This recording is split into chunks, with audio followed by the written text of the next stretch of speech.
ನಿರೀಕ್ಷಿಸಿದ್ದೇ ಆಗ್ತಾ ಇದೆ. ಸಾಮಾನ್ಯವಾಗಿ ಪ್ರಭುತ್ವಕ್ಕೆ ಸವಾಲನ್ನು ಹಾಕದ ಕೂತಾಗ ಈ ಥರ ಶಕ್ತಿಗಳು ಹೀಗೆ ಕೆಲಸ ಮಾಡೋದು.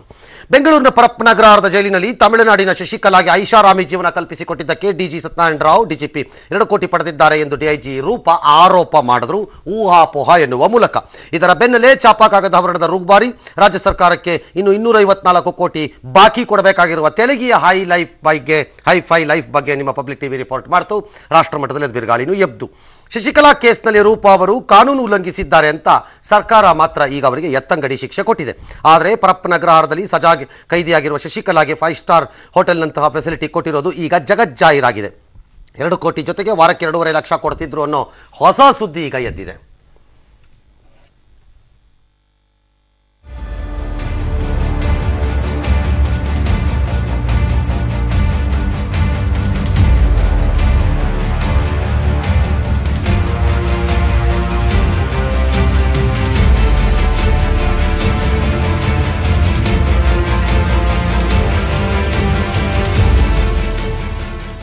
ಹಾಗಿದ್ರೆ ಏನಿತ್ತು ಜೈಲಿನಲ್ಲಿ ಅಂತ ನೋಡೋಣ. ನನ್ನ ಸಹೋದ್ಯೋಗಿಗಳು ಹೇಳೋ ಪ್ರಕಾರ ಪಯಸ್ ಗಾರ್ಡನ್ನಲ್ಲಿ ಆರಾಮವಾಗಿ ಜೀವನ ಕಳೆದಿದ್ದಂತಹ ಶಶಿಕಲಾ ಹೆಚ್ಚು ಕಡಿಮೆ ಪಯಸ್ ಗಾರ್ಡನ್ ಟೈಪ್ ಆ ಲೆವೆಲ್ ಇರಲ್ಲ, ಬಟ್ ಒಂದು ಸಣ್ಣದಾಗಿ ಅದರದ್ದೊಂದು ಮಿನಿ ಅಂತ ಇಟ್ಕೊಳ್ಳೋಣ, ಅದನ್ನೇ ಮಾಡ್ಕೊಂಬಿಟ್ಟಿದ್ರು ಅಂತ.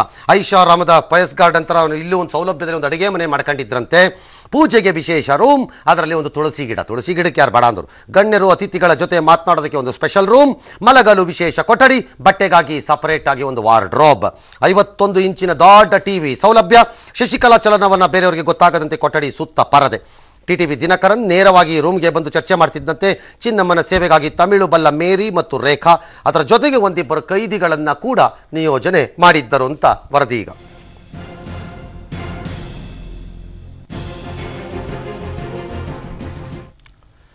ಇನ್ನು ಕೋಟಿ ವಂಚಿಸಿ ಜೈಲಿಗೆ ಬಂದರೂ ಕೂಡ ಶಶಿಕಲಾ ಮತ್ತು ಕರೀಂಲಾಲಾ ತೆಲಗಿ ಕಾರಾಗೃಹದಲ್ಲಿ ಸ್ಪೆಷಲ್ ಟ್ರೀಟ್ಮೆಂಟ್ ಕೊಡಲಾಗ್ತಾ ಇದೆ. ತೆಲಗಿಯ ಕೋಣೆ ರಹಸ್ಯವನ್ನು ಭೇದಿಸಿದಂತ ಪಬ್ಲಿಕ್ ಟಿವಿ ಅಥವಾ ಶಶಿಕಲಾ ಪಂಚತಾರಾ ರೂಮ್ನ ಸೀಕ್ರೆಟ್ ಅನ್ನೋ ಹೊರಗೆಳೆದು ತಂದಿದೆ. ದೃಶ್ಯದಲ್ಲಿ ನೀವು ಕೂಡ ಗಮನಿಸ್ತಾ ಇದ್ದೀರಾ. ಒಂದು ಕಡೆ ಶಶಿಕಲಾ ರೂಮ್ ಅವರಿದೆ, ಮತ್ತೊಂದು ಕಡೆ ತೆಲಗಿ ರೂಮ್ ಇದೆ. ಜೈಲಿನಲ್ಲಿ ಇಬ್ಬರಿಗೂ ಕೂಡ ಎಷ್ಟೊಂದು ಸೌಲಭ್ಯ ಕೊಡಲಾಗ್ತಾ ಇದೆ ಅನ್ನೋದನ್ನ ಸ್ಪಷ್ಟವಾಗಿ ಚಿತ್ರದಲ್ಲಿ ಕೂಡ ನೀವು ಗಮನಿಸ್ತಾ ಇದ್ದೀರಾ. ಇದನ್ನೆಲ್ಲ ನಿಮ್ಮ ಪಬ್ಲಿಕ್ ಟಿವಿ ನಿಮ್ಮ ಮುಂದೆ ಇಡ್ತಾ ಇದೆ. 4 ಗೋಡೆಗಳ ಮಧ್ಯೆ ಮಾತನಾಡಬೇಕಾದದ್ದನ್ನ ಹೊರಗೆ ಮಾತನಾಡಿದ್ದು ಸರಿಯಲ್ಲ ಅಂತ ಸರ್ಕಾರಕ್ಕೆ ಇಷ್ಟೂ ಸಾಕ್ಷಿ ಸಾಕಾಗಲ್ವಾ?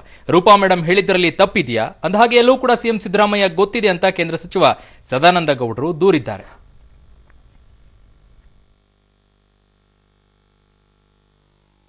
ಇಂಟೆಲಿಜೆನ್ಸ್ ಅನ್ನು ತನ್ನಲ್ಲಿ ಇಟ್ಕೊಂಡು ತನಗೆ ಅಲ್ಲಿ ಏನು ನಡೆಯುದು ಗೊತ್ತೇ ಇಲ್ಲ ಅಂತ ಹೇಳುವಂಥ ಮಾತು ಹೇಳಿದರೆ ಆ ಸ್ಥಾನದಲ್ಲಿ ಕೂತ್ಕೊಳ್ಳಿಕ್ಕೆ ಖಂಡಿತ ಸಿದ್ದರಾಮಯ್ಯರು ಅರ್ಹರಲ್ಲ ಅಂತ ನಾನು ಖಡಾಖಂಡಿತವಾಗಿ ಹೇಳಬಲ್ಲೆ. ಈಗ ಪರಪ್ಪನ ಅಗ್ರಹಾರಕ್ಕೆ ಜೈಲಿಗೆ ಹೋಗೋದೇ ಖುಷಿ ಅಂತೇಳಿ ಭಾರಿ ಜನ ಹೋಗುವಂಥ ಪರಿಸ್ಥಿತಿ ಸಿದ್ದರಾಮಯ್ಯರ ಕಾಲದಲ್ಲಿ ಇವತ್ತು ಸೃಷ್ಟಿಯಾಗುವಂಥದ್ದು ನಾವು ನೋಡ್ತಾ ಇದ್ದೀವಿ. ಸರ್, ಸಜಾ ಕೈದಿಯಾಗಿರುವಂತಹ ಶಶಿಕಲಾ ಅವರಿಗೆ 5 ಸ್ಟಾರ್ ರೀತಿಯಾದಂತಹ ಟ್ರೀಟ್ಮೆಂಟ್ ಅಗತ್ಯತೆ ಇದೆಯಾ? ಇಲ್ಲ. ಅಲ್ರಿ, ಯಾಕೆ ಕೊಡ್ತಾರೆ? ಯಾರ್ಯಾರು ಏನೇನು ಆರೋಪ ಮಾಡ್ತಿದ್ದಾರೆ ಅದು ಅಷ್ಟೇ. ಬಹಳ ಸರಳ. ಹೆಂಗ್ ಕೊಡ್ತೀರಿ ಸಜಾ ಕೈದಿಗಳಿಗೆ? ನೀವು ಸಜಾ ಕೈದಿಗಳಿಗೆ ಅವರ ಡ್ರೆಸ್ಸು ಬಟ್ಟೆ ಏನಿರಬೇಕು ಅನ್ನೋಕ್ಕೂ ನಿಯಮ ಇದೆ. ಸಿವಿಲ್ ಡ್ರೆಸ್ ಹಾಕೋ ನೋ, ಯೂನಿಫಾರ್ಮ್, ಬಿಳಿ ಮತ್ತು ನೀಲಿ ಪಟ್ಟಿ ಇರಬಹುದಾದಿರೋ ಒಂದು ಸೀರೆ ಹೆಣ್ಮಕ್ಳಿಗೆ ಇದೆ, ಅದೇ ಉಟ್ಕೋಬೇಕು ಅವರು. ಅಂಡರ್ ಟ್ರಯಲ್ಸ್ ಇಲ್ಲ, ಅದು ವಿಚಾರಣಾಧೀನ ಕೈದಿಗಳಿಗೆ ಅದಿಲ್ಲ. ಅದು ಸಾಬೀತಾದವ್ರಿಗೆ ಮಾತ್ರ. ಸಾಬೀತಾದವ್ರಿಗೆ ಅದೇ ಇರೋದು. ಹಾಗಿದ್ದಾಗ ಯಾಕೆ ಕೊಟ್ರಿ ಎಲ್ಲ ಫೆಸಿಲಿಟಿ? ಈ ಫೆಸಿಲಿಟಿ ಅಲ್ಲೇನು ಏನಿದೆ ಅಲ್ಲೊಂದು ಟಿವಿ ಯಾಕೆ ಕೊಟ್ರಿ? ಏನಿದೆ ಅಲ್ಲೊಂದು ಪಕ್ಕದ ರೂಮಲ್ಲಿ ಒಂದು ಯೋಗ ಮಾಡೋಕ್ಕೆ ಯಾಕೆ ಕೊಟ್ರಿ? ಏನಿದೆ ಆ ಕಡೆ ಪಕ್ಕದ ರೂಮಲ್ಲಿ ಒಂದು ವಾರ್ಡ್ರೋಬು 4 ಬಟ್ಟೆ ಇಟ್ಕೊಳ್ಳೋಕ್ಕೆ ಯಾಕೆ ಕೊಟ್ರಿ? ಬೇರೆಯವ್ರಿಗೆ ಯಾಕೆ ಕೊಡಲ್ಲ ಹಂಗಾರೆ? ಆಲ್ ರೈಟ್, ಅದನ್ನೇ ಸ್ಟ್ಯಾಂಡರ್ಡ್ ಮಾಡಿಬಿಡಿ. ಅಲ್ಲ, ಬೇರೆದವ್ರಿಗೆ ಇರ್ಲಾರ್ದು ಇವ್ರಿಗೆ ಯಾಕೆ ಕೊಡೋದು? ಅದನ್ನೇ ಕೇಳಿದ್ದು, ಅದಕ್ಕೆ ಹೇಳೋದು.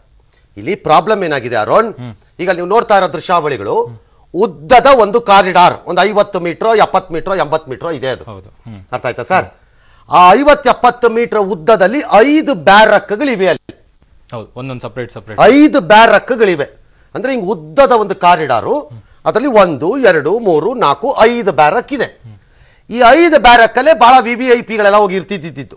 ಯಾರ್ಯಾರು ಈಗ ಮೊನ್ನೆ ಹೋಗಿದ್ದಂತೆ ಜನಾರ್ದನ್ ರೆಡ್ಡಿ ಇವ್ರು ಯಾರ್ಯಾರು ಹೋಗಿದ್ದಲ್ಲ, ಎಲ್ಲರೂ ಅಲ್ಲಲ್ಲೇ ಒಂದೊಂದು ಬ್ಯಾರಕ್ಕಲ್ಲಿ ಇದ್ರು. VIP ರೂಮ್ಗಳು, ಅದು VIP. ಅದು ಫಸ್ಟ್ ಆಫ್ ಆಲ್ ಅದು ಯಾಕೆ ಮಾಡಿದ್ರು ಗೊತ್ತಿಲ್ಲ.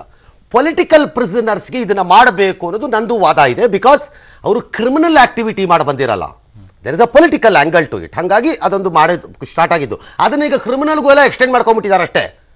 VIP ಪೊಲಿಟಿಕಲ್ ಪ್ರಿಸನರ್ಸ್ಗೆ ಮಾತ್ರ ಈ ರೀತಿಯ ಸೌಲಭ್ಯಗಳು ಸಿಗಬೇಕು. ಈಗ LK ಅಡ್ವಾಣಿನವ್ರನ್ನ ಎಮರ್ಜೆನ್ಸಿಲಿ ಅರೆಸ್ಟ್ ಮಾಡಿ ಒಳಗೆ ಕರ್ಕೊಂಡೋದ್ರು. ನಾಳೆ ಕುಮಾರಸ್ವಾಮಿ ಯಡಿಯೂರಪ್ಪನವರು ನಾಳೆ ಸಿದ್ದರಾಮಯ್ಯನವ್ರ ಪಕ್ಷದಲ್ಲಿ ಅಪೋಸಿಷನ್ಗೆ ಬಂದ್ರು ಅಂತ ಇಟ್ಕೊಳ್ಳೋಣ, ಕರ್ಕೊಂಡೋಗಿ ಯಾವುದೋ ಒಂದು ಪೊಲಿಟಿಕಲ್ ಇಶ್ಯೂನಲ್ಲಿ ಅರೆಸ್ಟ್ ಮಾಡಿ for some strange reason court remand ಮಾಡ್ಬಿಡ್ಬೋದು. ಸರ್ ಅವ್ರು ಏನ್ ಮೇಲಿಂದ ಎಳೆದು ಬಂದಿರ್ತಾರೆ, ಅವ್ರಿಗೆ ಯಾಕೆ ಸಪರೇಟ್ ಆಗಿ ಕೊಡ್ಬೇಕು ಸರ್? ಉಳಿದಂತ ಪೊಲಿಟಿಕಲ್ ಪ್ರಿಸನರ್ಸ್ ಅದು. ಓಕೆ, ಪೊಲಿಟಿಕಲ್ ಪ್ರಿಸನರ್ಸ್ ಕ್ರಿಮಿನಲ್ ಅಲ್ಲ ಅದು. ಆದರೆ ರಾಜ್ಯದ ಬೊಕ್ಕಸಕ್ಕೆ ಲಾಸ್ ಮಾಡಿರೋರು, ರಾಜ್ಯದ ಜನರ ದುಡ್ಡನ್ನ ಲೂಟಿ ಹೊಡೆದು ತಿಂದು ತೇಗಿ ವಾಂತಿ ಮಾಡ್ಕೊಳ್ಬೇಕಂತ ಹಲ್ಕಟ್ ಜನಕ್ಕೆ ಯಾಕ್ರಿ VIP ತಗೊಡ್ತೀರಿ?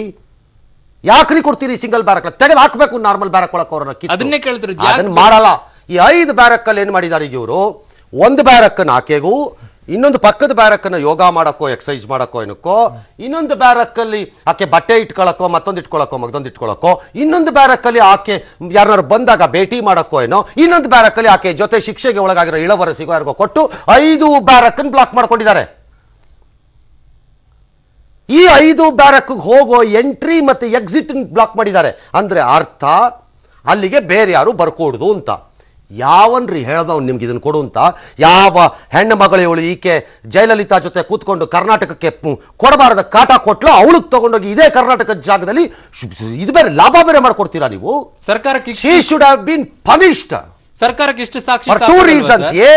ತಮಿಳುನಾಡು ಅಂದ್ರೆ ದೇಶದ ಜನರ ದುಡ್ಡನ್ನ ಲೂಟಿ ಹೊಡೆದಂತ ಅಯೋಗ್ಯ ಹೆಂಗಸಿಗೆ, ಈ ರಾಜ್ಯದ ಜನರಿಗೆ ಜಯಲಲಿತಾ ಜೊತೆ ಸೇರ್ಕೊಂಡು ಬೆಳಗ್ಗೆ ರಾತ್ರಿ ಮಧ್ಯಾಹ್ನ ಕಿತಾಪತಿ ಮಾಡಿ ಕಿರುಕುಳ ಕೊಟ್ಟ ಪಾತ್ರಧಾರಿಗೆ ನಮ್ಮ ರಾಜ್ಯದಲ್ಲಿ ರಾಜಾತಿಥ್ಯ ಕೊಡ್ತೀರಾ ನೀವುಗಳು? ನಾಚಿಗೆಟ್ಟವ್ರುಗಳು ಎಲ್ಲರೂ. ವೈ?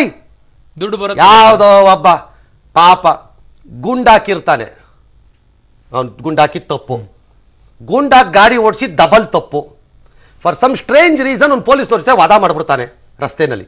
ಗುಂಡಾಕಿದ್ ಮತ್ತಲ್ಲೋ ಅಥವಾ ಒಂದು ಆರೋಗ್ಯನ್ಸ್ ಅಲ್ಲೋ ಅಥವಾ ಒಂದು ಮ್ಯಾಕೋಯಿಸಮ್ ಇದರಲ್ಲೋ ಒಂದು ವಾದ ಮಾಡ್ಬಿಡ್ತಾರೆ. ನಮ್ಮ ಜೊತೆನೆ ಮಾಡ್ತೀಯ ಬಾ ನಿಂಗೆ ಮಾಡ್ತೀವಿ ಅಂತ ಎಳ್ಕೊಂಡು ಹೋಗ್ಬಿಟ್ಟು ಅವನನ್ನ ಆಸ್ಪತ್ರೆ ಕರ್ಕೊಂಡೋಗಿ ಪ್ರೂವ್ ಮಾಡಿಸಿ ಗುಂಡಾಕಿಂದ ರಾತ್ರಿ ಪ್ರೊಡ್ಯೂಸ್ ಮಾಡಿ ಒಳಗೆ ಹಾಕಿಸ್ಬಿಡ್ತಾರೆ. ಒಂದಿನ ಒಳಗೆ ಹಾಕಿಸ್ತಿರ್ರಿ ಅವನನ್ನ, ಕರ್ಕೊಂಡೋಗಿ ಅವನನ್ನ ಉಳಿದ ಎಲ್ಲ ಅಂತ ರೆಗ್ಯುಲರ್ ಇದ್ರೊಳಗೆ ಬಿಸಾಕಿರ್ತೀರಿ ತಗೊಂಡೋಗಿ ಅವನನ್ನ. ಒಂದಷ್ಟೇ ಸಣ್ಣ ತಪ್ಪದು. ಇಲ್ಲಿ ಲೂಟಿ ಹೊಡೆದಿರೋಂಥ ಜನರ ಕಾಸು ಲೂಟಿ ಹೊಡೆದಿರೋಂಥ ಅಯೋಗ್ಯರಿಂತ ಅವರನ್ನ ಬದುಕಕ್ಕೆ ಬಿಡೋದೇ ಫಸ್ಟ್ ತಪ್ಪು. ಇವ್ರುಗಳನ್ನೆಲ್ಲ ಅಲ್ಲೂ ಅದನ್ನೇ ಕಲಿಸ್ಕೊಡ್ತಾ ಇದಾರಲ್ಲ ಸರ್ ಅವರು. ಅದಕ್ಕೆ ದಿಸ್ ಇಸ್ 2 ವೇ ಇದೆ ಇಡೀ ಇಶ್ಯೂಗೆ. Before we go to gets, 2 issue ಇದೆ ಇದರಲ್ಲಿ. ನಾವು ಕಾಂಪ್ಲಿಕೇಟ್ ಮಾಡ್ಕೋತಾ ಇದ್ದೀವಿ 2 ಇಶ್ಯೂನುವೆ ಇದರಲ್ಲಿ. 2 ಮುಖದಲ್ಲಿ ನೀವು ಇಶ್ಯೂ ನೋಡಬೇಕು. ಒಂದು, ಅಧಿಕಾರಿಗಳ ಜಟಾಪಟಿ ಬೇರೆ, ಅದು ಬೇರೆ. ಅಧಿಕಾರಿಗಳ ಜಟಾಪಟಿಯಲ್ಲಿ ನಿಯಮಗಳು, ಆಡಳಿತಾತ್ಮಕವಾದಂತಹ ನಿಯಮಗಳು, ಅಂದ್ರೆ ಸರ್ವಿಸ್ ರೂಲ್ಸು ಇದು ವೈಲೇಟ್ ಆಗಿದೆಯಾ ಆಗಿಲ್ವಾ, ಈ ಆಫೀಸರ್ ಪ್ರೆಸ್ ಕಾನ್ಫರೆನ್ಸ್ ಮಾಡಬೇಕಾಗಿತ್ತಾ, ಅವ್ರು ಮಾಡಬೇಕಾಗಿತ್ತಾ, ಇವ್ರು ಮಾಡಬೇಕಾಗಿತ್ತಾ, ಇವ್ರು ಯಾಕೆ ಮಾಡಿದ್ರು, ಅವ್ರು ಯಾಕೆ ಮಾಡಿದ್ರು, ಇದೆಲ್ಲ ಬೇರೆ.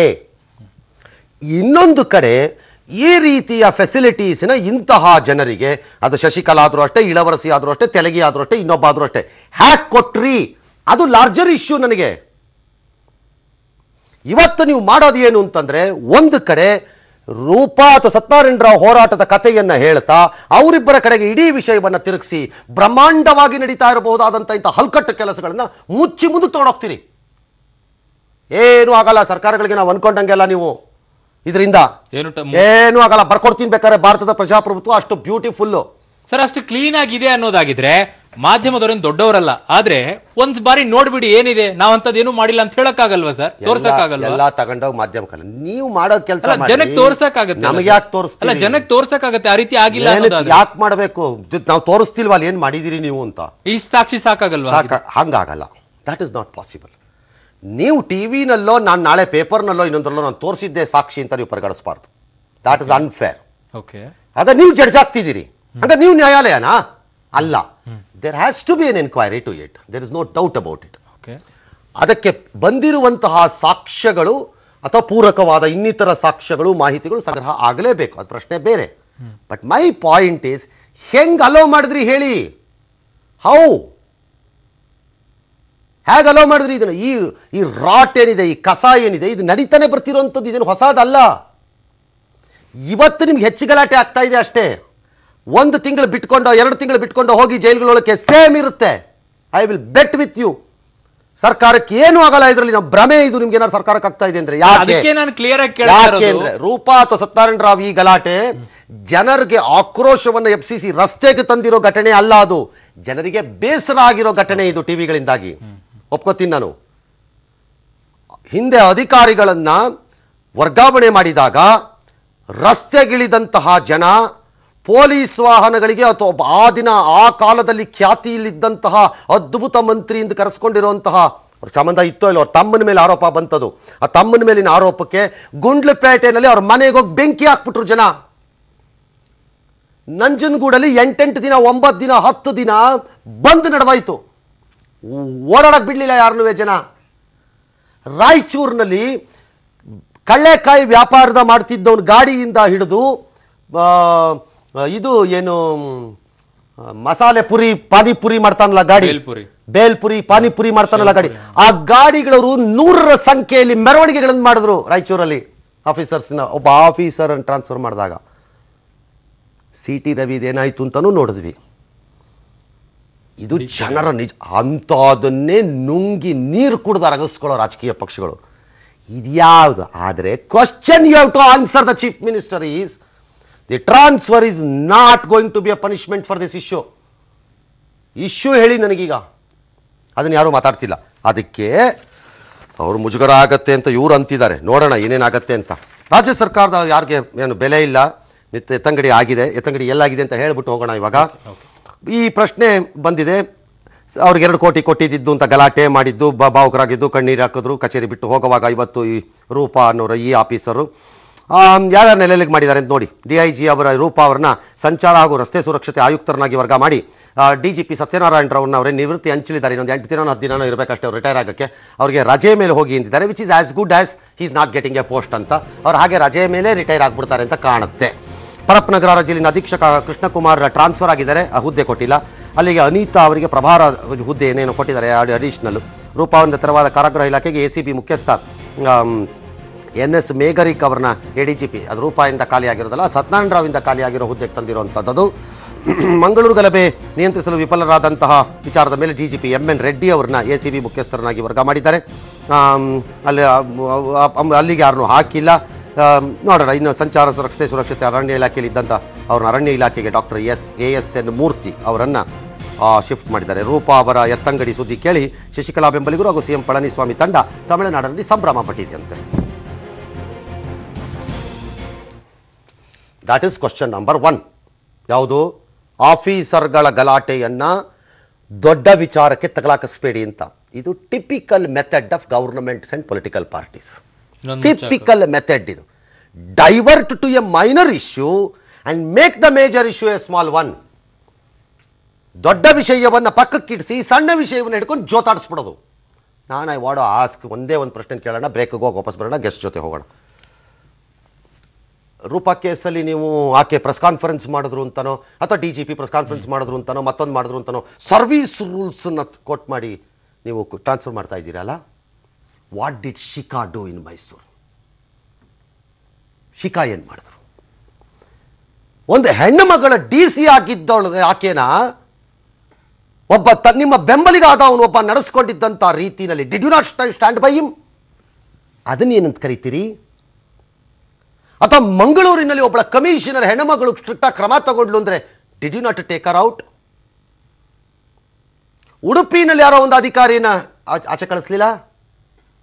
ಇಲ್ಲಾದ ACBನಲ್ಲಿ 3 ರೈಡನ್ನು ನಿಮ್ಮ ಗಮನಕ್ಕೆ ತರದೆ ಮಾಡಿಬಿಟ್ರು ಅಂತ ಯಾರೋ ಆಫೀಸರ್ನ ಆಚೆ ಹಾಕಲಿಲ್ಲ? ಮರಳು ಮಾಫಿಯಾನ ತಡೆಯಕ್ಕೆ ಹೋದ ಅಂತಂದಿದ್ದಕ್ಕೆ ಟ್ರಾಕ್ಟರ್ ಹತ್ಸಕ್ಕೆ ಬಂದು ಲಾರಿ ಹತ್ಸಕ್ಕೆ ಬಂದಿದ್ದು ಆಫೀಸರ್ಗಳು ಬಂದು ನೀವು ತೆಗೆದು ಬಿಸಾಕಿಲ್ಲ ಆಚೆಗೆ? This is the question Karnataka must ask ಇವತ್ತು. ಬರೀ ರೂಪಾ ಸತ್ಯನಾರಾಯಣ ರಾವ್ ಅಷ್ಟೇ ಅಲ್ಲ ಇದು. ದಟ್ ಮೀನ್ಸ್ ದಿ ಮೆಂಟಾಲಿಟಿ, ಮನಸ್ಸೇನಿದೆ ಈ ರಾಜ್ಯ ಸರ್ಕಾರಕ್ಕೆ ಅಂತಂದ್ರೆ you will be punished if you are honest are trying to do a good work. ನೀನು ಬಾಲ ಮುದುರ್ಕೊಂಡು ಸಾಕಿರೋ ನಾಯಿ ತರ ಬೀಳೋದಾದ್ರೆ ಬೀಳು ನಮ್ಮ ಮುಂದೆ, ಇಲ್ಲದೆ ನಮಗೆ ಪಾಲ್ದಾರ ಆಗು. 2ರಲ್ಲಿ 1 ಮಾಡು, ಇಲ್ಲ ಬಡ್ದಾಕ್ಬಿಡ್ತೀವಿ ಅಂತ. Is this the message? ಭಾರತೀಯ ಜನತಾ ಪಕ್ಷದಲ್ಲೂ ಅಷ್ಟೇ ತಗೊಳ್ಳಿ. ಇಷ್ಟು ದಿನ ಇವಾಗ ಮಾತಾಡ್ತಿದ್ದಾರಲ್ಲ ಇಲ್ಲಿ, ಚೀಫ್ ಮಿನಿಸ್ಟರ್ ವಿಚಾರದಲ್ಲಿ. ಯೋಗಿ ಆದಿತ್ಯನಾಥ್ ಅಲ್ಲಿ ಉತ್ತರ ಪ್ರದೇಶದಲ್ಲಿ ಆ ಹೆಣ್ಮಗಳು ಯಾರೋ ಒಬ್ಳು ಭಾರತೀಯ ಜನತಾ ಪಕ್ಷದವ್ರು ಪ್ರೊಟೆಸ್ಟ್ ಮಾಡಬೇಡ್ರಪ್ಪ ಅಂತ ಅವಳು ಮಾಡಿದ್ದಕ್ಕೆ ಅವಳನ್ನು ತೆಗೆದಾಕ್ಲಿಲ್ಲ. ಅಂದರೆ ಅರ್ಥ ಬಹಳ ಸರಳ. ನಮ್ಮಂಥ ವೋಟ್ ಹಾಕಿ ಮನೆಗೆ ಹೋಗ್ತಿರೋಂತಹ ಫೂಲ್ಗಳಿಗೆ, ಈಡಿಯಟ್ಗಳಿಗೆ, ನಮ್ಮಂಥ ಮೂರ್ಖರಿಗೆ, ಪ್ರಜಾಪ್ರಭುತ್ವ ಎಂದು ಅದ್ಭುತವಾಗಿ ನಂಬಿಕೊಂಡು ಕೂತಿರುವಂಥ ನಮ್ಮಂಥ ಪೆಂಗುಗಳಿಗೆ, ಕಮಂಗಿಗಳಿಗೆ ನಮಗೆ ಇವರೇ ಸರಿ. ಆ್ಯಂಡ್ ಅಷ್ಟೇ, ಮಾವಿನ ಬೀಜ ಹಾಕಿ ಬೇವಿನ ಬೆಳೆ ಬರಬೇಕು ಅಂದರೆ ಎಲ್ಲಿಂದ ಬರುತ್ತೆ? ಯಥಾ ರಾಜ ತಥಾ ಪ್ರಜಾ ಅಲ್ವೇ? ಯಥಾ ಪ್ರಜಾ ತಥಾ ರಾಜ, ಅಷ್ಟೇ ಇದೆ. IPS ಆಫೀಸರ್ಗಳ ವರ್ಗಾವಣೆ ಆದ ನಂತರ ಒಂದಿಷ್ಟು ರಿಯಾಕ್ಷನ್ಗಳು ಕೂಡ ಬಂತು. ಒಂದಿಷ್ಟು ರಾಜಕೀಯ ನಾಯಕರುಗಳು ಒಂದಿಷ್ಟು ಹೇಳಿಕೆಗಳನ್ನ ಕೊಟ್ಟಿದ್ದಾರೆ. ಅವ್ರು ಏನೆಲ್ಲ ಮಾತಾಡಿದ್ದಾರೆ ನೋಡಿ. ಆಡಳಿತದ ಹಿತದೃಷ್ಟಿಯಿಂದ ಅದು ಮಾಡಿರ್ತಕ್ಕಂಥದ್ದು, ಅದರಿಂದ ಅದನ್ನೆಲ್ಲ ನೀವು ಪ್ರೆಸ್ಗೆಲ್ಲ ಹೇಳ್ತಾ ಕೂತ್ಕೊಳ್ಳಕ್ಕಾಗತ್ತಲ್ಲ. ಈ ರೀತಿ ಅವ್ರನ್ನ ಮತ್ತೊಂದ್ ಕಡೆ ಟ್ರಾನ್ಸ್ಫರ್ ಮಾಡುವಂತದ್ದೆಲ್ಲ ಒಂದು ಉತ್ತಮ ಆಡಳಿತದ ವ್ಯವಸ್ಥೆ ಅಲ್ಲ. ಸಿದ್ದರಾಮಯ್ಯನವರಿಗೆ ನಿಜವಾಗಿ ಈ ಹಗರಣಗಳನ್ನ ಬಯಲಿಗೆಳುವಂತದ್ದಲ್ಲ, ಇದನ್ನ ಮುಚ್ಚಿ ಹಾಕುವಂತ ಪ್ರಯತ್ನ ಅವ್ರು ಮಾಡ್ತಾ ಇದ್ದಾರೆ. ಈ ರೀತಿಯಾದಂತದ್ದು ವರ್ಗಾವಣೆ ಇದೆಯಲ್ಲ, ಇದೊಂದು ಪನಿಷ್ಮೆಂಟ್. ಸೂಕ್ತವಾದ ಕ್ರಮವನ್ನು ಸರ್ಕಾರ ತಗೊಳ್ಳಿಲ್ಲ. ಪ್ರಾಮಾಣಿಕವಾಗಿ ಕೆಲಸ ಮಾಡಿದಂತ ಸತ್ಯಸಂಗತಿಯನ್ನು ತಿಳಿಸಿದಂತ ರೂಪ ಅವರ ಮೇಲೆ ಒಂದು ರೀತಿ ಪನಿಷ್ಮೆಂಟ್ ಮಾಡಿ ಟ್ರಾಫಿಕ್ ಹಾಕಿರುವಂತದ್ದು ಸರಿಯಲ್ಲ ಅನ್ನೋ ಮಾತನ್ನು ಹೇಳಕ್ ನಾನು ಇಚ್ಛೆ. ರೂಪ ಅವರು ಪತ್ರ ಬರೆದ ತಕ್ಷಣ ಸರ್ಕಾರ ಕ್ರಮ ಕೈಗೊಳ್ಳಬೇಕಾಗಿತ್ತು. ಕ್ರಮ ಕೈಗೊಳ್ಳುವ ಬದಲು ಇವತ್ತು ರೂಪನ ಮೇಲೆ ಕ್ರಮ ಕೈಗೊಳ್ಳುವಂತದನ್ನ ರಾಜ್ಯ ಸರ್ಕಾರ ಮಾಡಿದೆ. ನಂಗೆ ಅನ್ಸುತ್ತೆ ಈ ರಾಜ್ಯ ಸರ್ಕಾರದಿಂದ ಯಾರಿಗೂ ನ್ಯಾಯ ಸಿಗಲ್ಲ. ಇದರಲ್ಲಿ ಯಾವ ಸಂಶಯವೇ ಇಲ್ಲ. ಸರ್ಕಾರಕ್ಕೆ ಯಾವುದೇ ಅಧಿಕಾರಿಗಳ ಮಟ್ಟದಲ್ಲಿ ಇಡ್ತಾ ಇಲ್ಲ. ಕೆಂಪಯ್ಯನವರು ಇಂಟೆಲಿಜೆನ್ಸ್ ಇಲಾಖೆಯ ಮುಖ್ಯಸ್ಥರನ್ನಿದ್ದಾರೆ. ಇಂಥ ಅಧಿಕಾರಿಗಳ ಮುಖಾಂತರ ಮುಖ್ಯಮಂತ್ರಿಗಳು ಮಾಹಿತಿಗಳನ್ನು ಪಡೆಯಲಿಕ್ಕೆ ಸಾಧ್ಯ. ಈ ಸರ್ಕಾರ ಸಂಪೂರ್ಣವಾಗಿ ದಿವಾಳಿ ಸರ್ಕಾರ ಇದೆ. All right. ರೂಪಾ ಎತ್ತಂಗಡಿಗೆ ಕಾರಾಗೃಹದ DGP ರಾವ್ ಅವರು ಸರ್ಕಾರಕ್ಕೆ ಒಂದು ರಿಪೋರ್ಟ್ ಕೊಟ್ಟಿದ್ದರು. ಗೃಹ ಇಲಾಖೆಗೆ ಕೊಟ್ಟು 16 ಪುಟಗಳ ವರದಿಯಲ್ಲಿ ಏನಿದೆ ಅಂತ ನೋಡ್ಬಿಡಿ. ಬೆಂಗಳೂರು ತುಮಕೂರು ಜಿಲ್ಲೆನ ಹೆಚ್ಚುವರಿ ಜವಾಬ್ದಾರಿಗೆ ರೂಪಾ ಡಿಮ್ಯಾಂಡ್ ಇಟ್ಟಿದ್ದರು. ಬಳ್ಳಾರಿ, ಬೆಳಗಾವಿ, ಧಾರವಾಡ, ಕಲಬುರಗಿ ಜೈಲುಗಳ ಹೊಣೆಗಾಗಿ ರೂಪಾ ಪಟ್ಟು ಹಿಡಿದಿದ್ರು. ಗೃಹ ಇಲಾಖೆ ಅನುಮತಿ ಬೇಕು ಎಂದು ರೂಪಾಗೆ ನಾನು ಬುದ್ಧಿವಾದ ಹೇಳಿದ್ದೆ. ನನಗೆ ತಿಳಿಯದೆ ಗೃಹ ಇಲಾಖೆ ಜೊತೆ ರೂಪಾ ಹೆಚ್ಚಿನ ಅಧಿಕಾರಕ್ಕಾಗಿ ಚರ್ಚೆ ನಡೆಸಿದ್ರು. ಆಗ DGP ಅನುಮತಿ ಪಡೆಯಲು ಗೃಹ ಇಲಾಖೆ ರೂಪಾಗೆ ಸೂಚನೆ ನೀಡಿತ್ತು. ಬಳಿಕ DGP ಆದ ನನ್ನ ಜೊತೆ ರೂಪಾ ಅವರು ವಾಗ್ವಾದ ನಡೆಸಿ ಹೋಗಿದ್ದರು.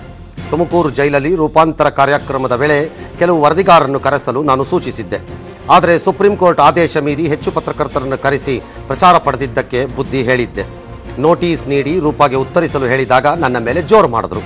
ಆಮೇಲೆ ಖಾಸಗಿ ಸುದ್ದಿವಾಹಿನಿಯೊಂದರಲ್ಲಿ ತಮ್ಮಿಷ್ಟ ಬಂದಂತೆ ಜೈಲಿನ ಬಗ್ಗೆ, ತಮ್ಮ ಬಗ್ಗೆ ಮಾತನಾಡಿದ್ರು. ಆ ಫೋಟೋಗಳನ್ನು ಫೇಸ್ಬುಕ್ಕಲ್ಲಿ ಹಾಕಿಕೊಂಡು ನಿಯಮ ಮೀರಿದ್ದಕ್ಕೆ ಮೆಮೊ ನೋಡಿದ್ದೆ. ಜುಲೈ 10ರಂದು ಮುಖ್ಯಮಂತ್ರಿಗಳು ಸಭೆ ಕರೆದ ದಿನವೇ ಪರಪ್ಪನ ಅಗ್ರಹಾರ ಭೇಟಿಗೆ ತೆರಳಿದ್ದು. ಹಿರಿಯ ಅಧಿಕಾರಿಯಾಗಿ ನಾನು ಸಭೆಗೆ ಯಾಕೆ ಬಂದಿಲ್ಲ ಎಂದು ಉತ್ತರ ಕೇಳಿ 3ನೇ ಬಾರಿ ನೋಟಿಸ್ ಕೊಟ್ಟಿದ್ದೆ. ಆದರೂ ನಿಯಮ ಮೀರಿ ಜೈಲಿನೊಳಗೆ ಹೋಗಿದ್ದಾರೆ. ಜೈಲಧಿಕಾರಿಗಳಿಗೂ ತಿಳಿಸದೆ ವರದಿಯನ್ನು ಸಿದ್ಧಪಡಿಸಿದ್ದಾರೆ.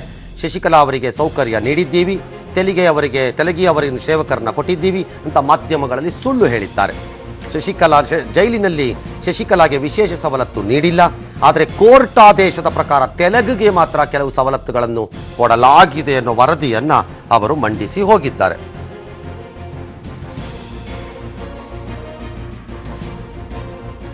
All right. ಈ ಕುರಿತಂತೆ ನಮ್ಮ ಜೊತೆ ಈಗ ಅತಿಥಿಗಳಿದ್ದಾರೆ. ನಮ್ಮ ಜೊತೆ ಈಗ ಭಾರತೀಯ ಜನತಾ ಪಕ್ಷದಿಂದ ಅಶ್ವಥ್ ನಾರಾಯಣ್, ಮಾಜಿ MLC BJP ನಾಯಕರು ನಮ್ಮ ಜೊತೆ ಇದ್ದರೆ, ಸ್ಟುಡಿಯೋಯಿಂದ ರವಿಕೃಷ್ಣಾರೆಡ್ಡಿ ಅವರು, ಇನ್ನು ಕಾಂಗ್ರೆಸ್ನಿಂದ ಕೂಡ ಅತಿಥಿಗಳು ಜಾಯಿನ್ ಆಗ್ತಾರೆ ಅಂತ ಅನ್ಸುತ್ತೆ. ಫಸ್ಟ್ ಅಶ್ವಥ್ ನಾರಾಯಣ್, ನಿಮಗೆ ನನ್ನ ಧ್ವನಿ ಕೇಳುತ್ತಾ? ಕೇಳಿಸ್ತದೆ ಸರ್. ಫ್ಯಾಂಟಾಸ್ಟಿಕ್. ಕೇಳೋದೇ ಆದರೆ ಭಾರತೀಯ ಜನತಾ ಪಕ್ಷ ಇವತ್ತು ಈ ನಡೆದಿರುವಂತಹ ಎಲ್ಲ ಘಟನೆಗಳನ್ನ ಬಹಳ ದೊಡ್ಡದಾದ ರಾಜಕೀಯ ಮಾಡ್ಕೊಂಡು ಹೋಗ್ತಿರುತ್ತಪ್ಪ. ನಮ್ಮ ವಾದ, ನೀವೆಲ್ಲ ಒಂದೇ ರಾಜಕೀಯ ಪಕ್ಷದವರು, ನಿಮ್ಮ ಸರ್ಕಾರ ಬಂದಾಗ ನೀವು ಬಾಣ ಬಿಡ್ತಾ ಇರ್ತೀರಿ, ಗಾಳಿಪಟ ಬಿಡ್ತೀರಿ, ಇವ್ರು ಬಂದಾಗ ಇವ್ರು ಗಾಳಿಪಟ ಬಿಡ್ತೀರಿ ಅಂತ. ನಿಮ್ಮಿಬ್ಬರನ್ನು ನಾವು ನಂಬೋದು ಹೆಂಗೆ? ಇಲ್ಲ, ನಮ್ಮ ಸರ್ಕಾರ ಇದ್ದಂತ ಸಂದರ್ಭದಲ್ಲಿ ಈ ರೀತಿ ಅಧಿಕಾರಿಗಳು ಒಬ್ರಿಗೊಬ್ರು ಕಿತ್ತಾಡ್ಕೊಂಡು ಇಲಾಖೆನ ಮಾನ ಮರ್ಯಾದೆನ ಬೀದಿಗೆ ತರುವಂತ ವ್ಯವಸ್ಥೆ ರೇಣುಕಾಚಾರ್ಯ MLA ಬಳಿಗಾರ್ ಸಾಹೇಬ್ರ ಜೊತೆ ನಡೆಸಿದ ಜಗಳ ಎಲ್ಲ ಮರ್ತು ಬಿಟ್ವಿ ಅನ್ಕೊಂಡ್ರ ನಾವು? ರೇ ನೀವು ಒಳ್ಳೆ ಕತೆ ಸ್ವಾಮಿ ನೀವು. ಇಲ್ಲ ಎಲ್ಲ ಇಲ್ಲಿ ಕೇಳಿ, ರೇಣುಕಾಚಾರ್ಯರ ಪ್ರಕರಣ ಬೇರೆ, ಜೈಲು ಸಿಬ್ಬಂದಿಗಳು ಎಲ್ಲ ಮಕ್ಕಳು ಒಂದೇ ಆಗತ್ವಾ? ಬೇರೆ ಬೇರೆನೇ ಮಕ್ಕಳು ಎಲ್ಲ. ಈಗ ಸಾವಿರಾರು ಪೇರೆಂಟ್ಸ್ಗೆ ಮಕ್ಕಳು ಹುಟ್ಟತ್ವಪ್ಪ, ತಂದೆ ತಾಯಿಗಳಿಗೆ. ಎಲ್ಲ ಮಕ್ಕಳು ಒಂದೇನಾ? ಎಲ್ಲ ಮಕ್ಕಳು ಬೇರೆ ಬೇರೆನೆ ಅಲ್ಲ. ನಾನು ಹೇಳ್ತಾ ಸರ್ ನಾನು ಹೇಳ್ತಾ ಇರೋದು ಪೊಲೀಸ್ ಅಧಿಕಾರಿಗಳು ಕಿತ್ತಾಡ್ಕೊಂಡು ಬೀದಿಗೆ ಬಂದಂತ ನಿದರ್ಶನ ಹೊತ್ತು ನಮ್ಮ ಸರ್ಕಾರದಲ್ಲಿ ಅದಕ್ಕೊಬ್ರು ಗೃಹ ಸಚಿವರು ಅಂತ ಇದ್ರು. ಈ ಸರ್ಕಾರದಲ್ಲಿ ಗೃಹ ಸಚಿವರು ಯಾರು? ಮುಖ್ಯಮಂತ್ರಿಗಳು ಎಲ್ಲವೂ ಅವರ ನಿರ್ವಹಣೆ ಮಾಡ್ತೀನಿ ಅನ್ನೋ ರೀತಿಯಲ್ಲಿ ತೆಗೆದುಕೊಂಡಿದ್ದಾರೆ. ಒಬ್ರು ಗೃಹ ಸಚಿವರು ಮುಖ್ಯಮಂತ್ರಿಗಳ ವ್ಯಾಪ್ತಿನಲ್ಲಿದೆ, ಸೂಪರ್ ಹೋಮ್ ಮಿನಿಸ್ಟರ್ ಇನ್ನೊಂದು ರೀತಿಯಲ್ಲಿ ಅದರಲ್ಲಿ ಆಕ್ಟಿವಿಟೀಸ್ ಮಾಡ್ತಾ ಇದ್ದಾರೆ.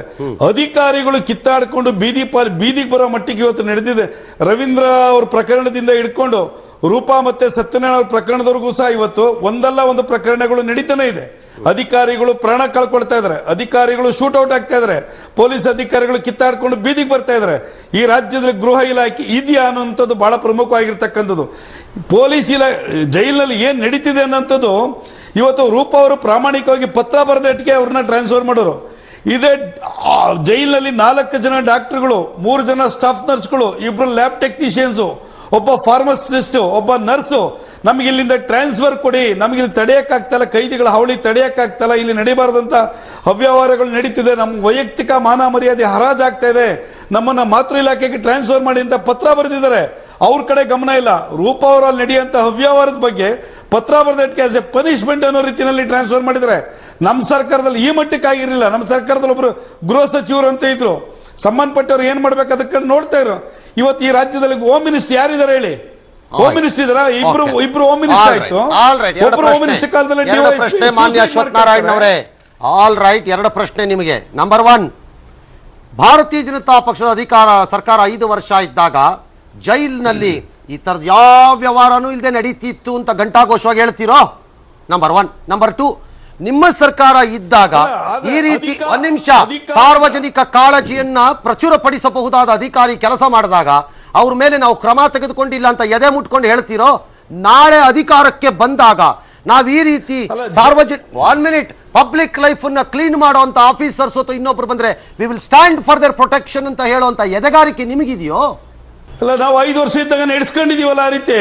ಪ್ರಾಮಾಣಿಕವಾಗಿದ್ದಂತವ್ರ ಯಾರ ಮೇಲೆ ಪನಿಷ್ಮೆಂಟ್ ಅಂತ ನಾವು ಮಾಡಿರ್ಲಿಲ್ಲ, ಮಾಡೇ ಇಲ್ಲ. 5 ವರ್ಷದಿಂದ ಜೈಲಲ್ಲಿ ಏನು ನಡೀತಾನೆ ಇರಲಿಲ್ಲ, 5 ವರ್ಷದಿಂದ ಪಕ್ಕಾ ಇತ್ತು ಹಂಗಾರೆ. ಅಲ್ಲ, ಅಧಿಕಾರಿಗಳು ಕಿತ್ತಾಡ್ಕೊಂಡು ಬೀದಿ ಬರೋ ಮಟ್ಟಿಗೆ ಬಿಟ್ಟಿರಲಿಲ್ಲ. ಹೋಮ್ ಮಿನಿಸ್ಟರ್ ತಾನು ಏನು ಅನ್ನೋದು ತೋರಿಸಿದ್ದಾರೆ.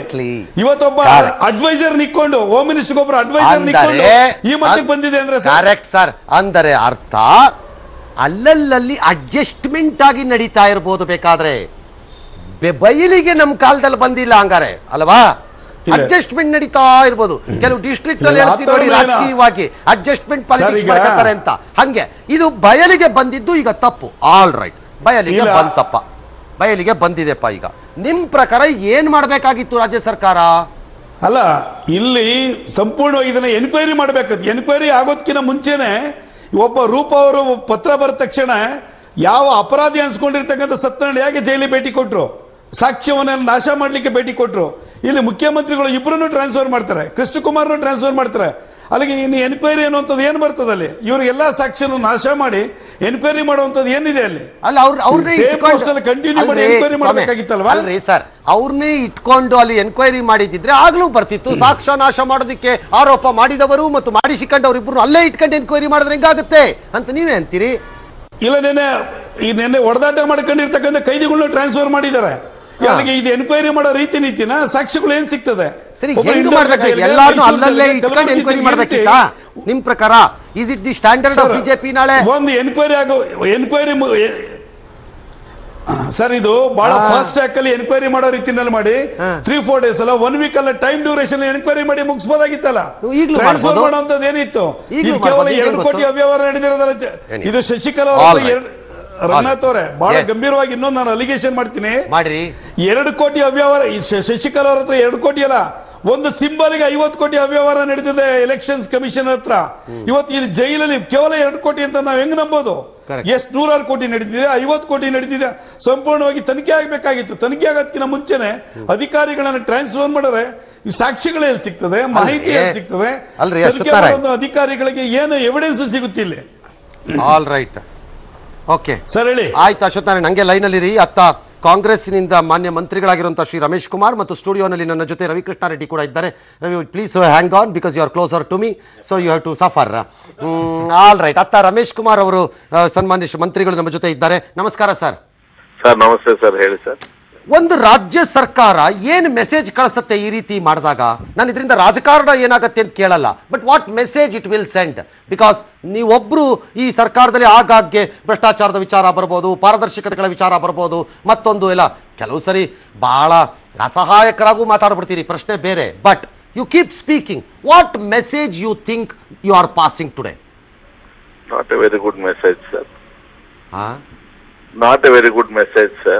Not a very good message. Can you elaborate, please? Explain.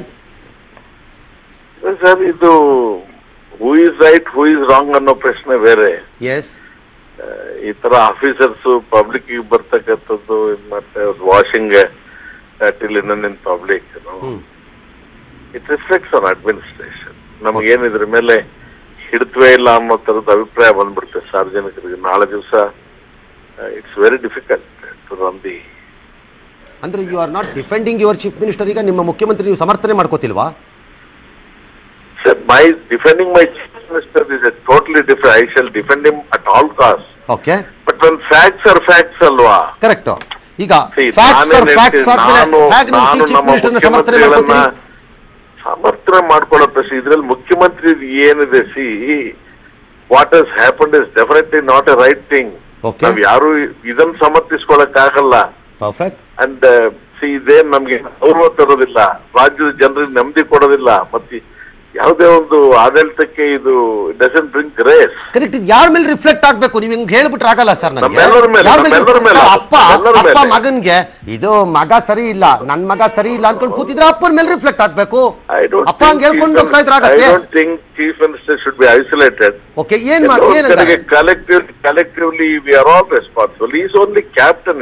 ಈ ತರದ ಸಾಮೂಹಿಕ ಜವಾಬ್ದಾರಿ sir. 1 minute sir, let me disagree with you today. Let me disagree with you today. ಇವತ್ತು ನಾನು I have to accept ಇದನ್ನ.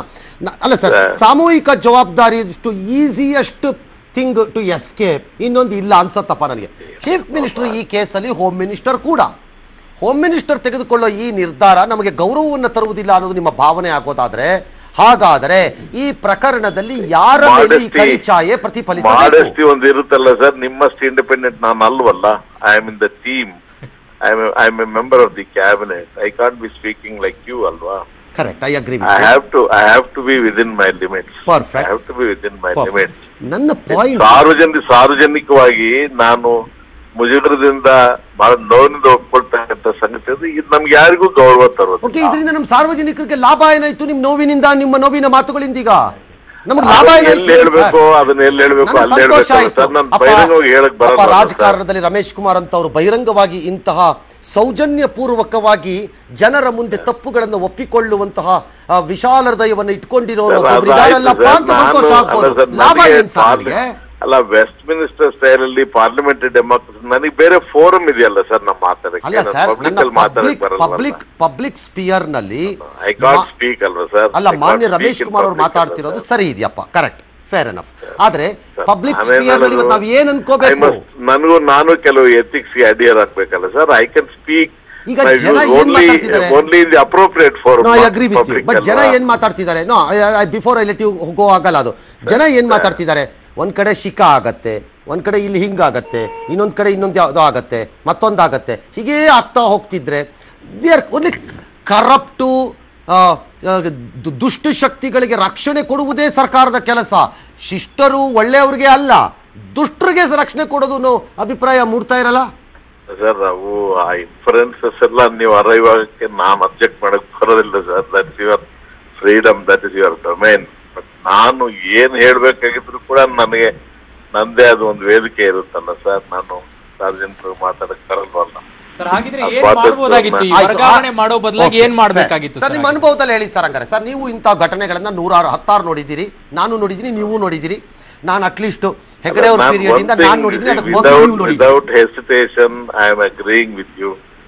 ನಮಗೆ ಇದು ಗೌರವ ತರೋದಿಲ್ಲ, ಶೋಭೆ ತರೋದಿಲ್ಲ ಅನ್ನೋದನ್ನ ಯಾವ ಮುಚ್ಚು ಮರೆಯಲ್ಲದೆ ಒಪ್ಕೊಡ್ತೇನೆ. ಏನ್ ಮಾಡ್ಬೇಕಿತ್ತು? ಉಳಿದ ಏನೆಲ್ಲ ನಾವು ಮಾಡಬಹುದಾಗಿತ್ತು ಅನ್ನೋದನ್ನ ನಾನು ಬೇರೆ ವೇದಿಕೆಯಲ್ಲೇ ಹೇಳ್ಬೇಕು ಹೊತ್ತು ನಾನು ಸಾರ್ವಜನಿಕವಾಗಿ ಹೇಳಕ್ಕೆ ನನಗೆ ಅವಕಾಶ ಇಲ್ಲ ಸರ್. ತಪ್ಪಾಗುತ್ತೆ ನಾನು ಹೇಳ ಸರ್. ನಿಮ್ಮ ಲಿಮಿಟೇಷನ್ಸ್ ನಾನು ಒಪ್ಕೋತಾ ಇದ್ದೀನಿ.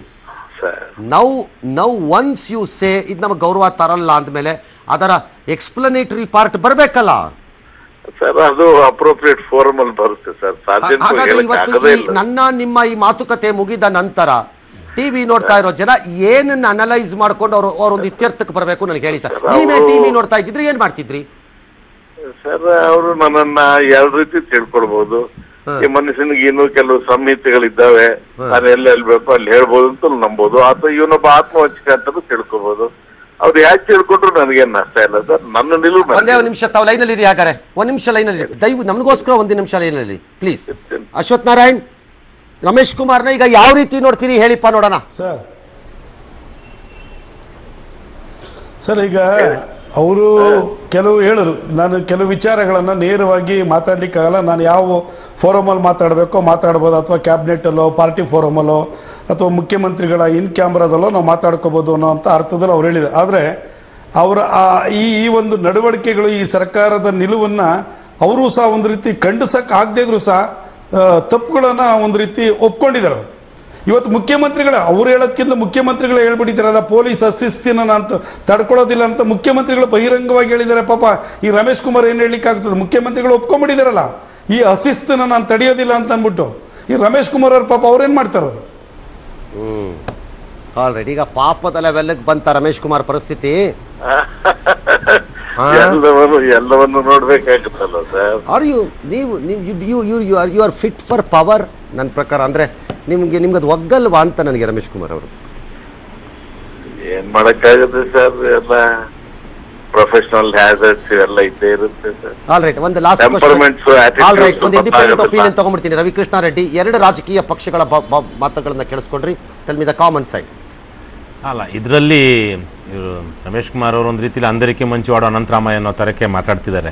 ಯಾಕೆಂದ್ರೆ ಅವರು ಹೋರಾಟ ಮಾಡ್ಕೊಂಡು ಮಂತ್ರಿಗಳಾಗಿದ್ದು ಇವತ್ತು. ಅವರು ಸುಮ್ಮನೆ ಅಲ್ಲ, ಬಹಳ ಹೋರಾಟ ಮಾಡಿ ಮಂತ್ರಿಗಳು ಆಗಿ ಒಂದಷ್ಟು ಒಳ್ಳೆ ಕೆಲಸ ಹೇಳಿಲ್ಲ ನಾನು. ರವಿಕೃಷ್ಣ ನಾನು ಅಂತಿರೋದು ಸರ್ ಆ ತರಕ್ಕೆ.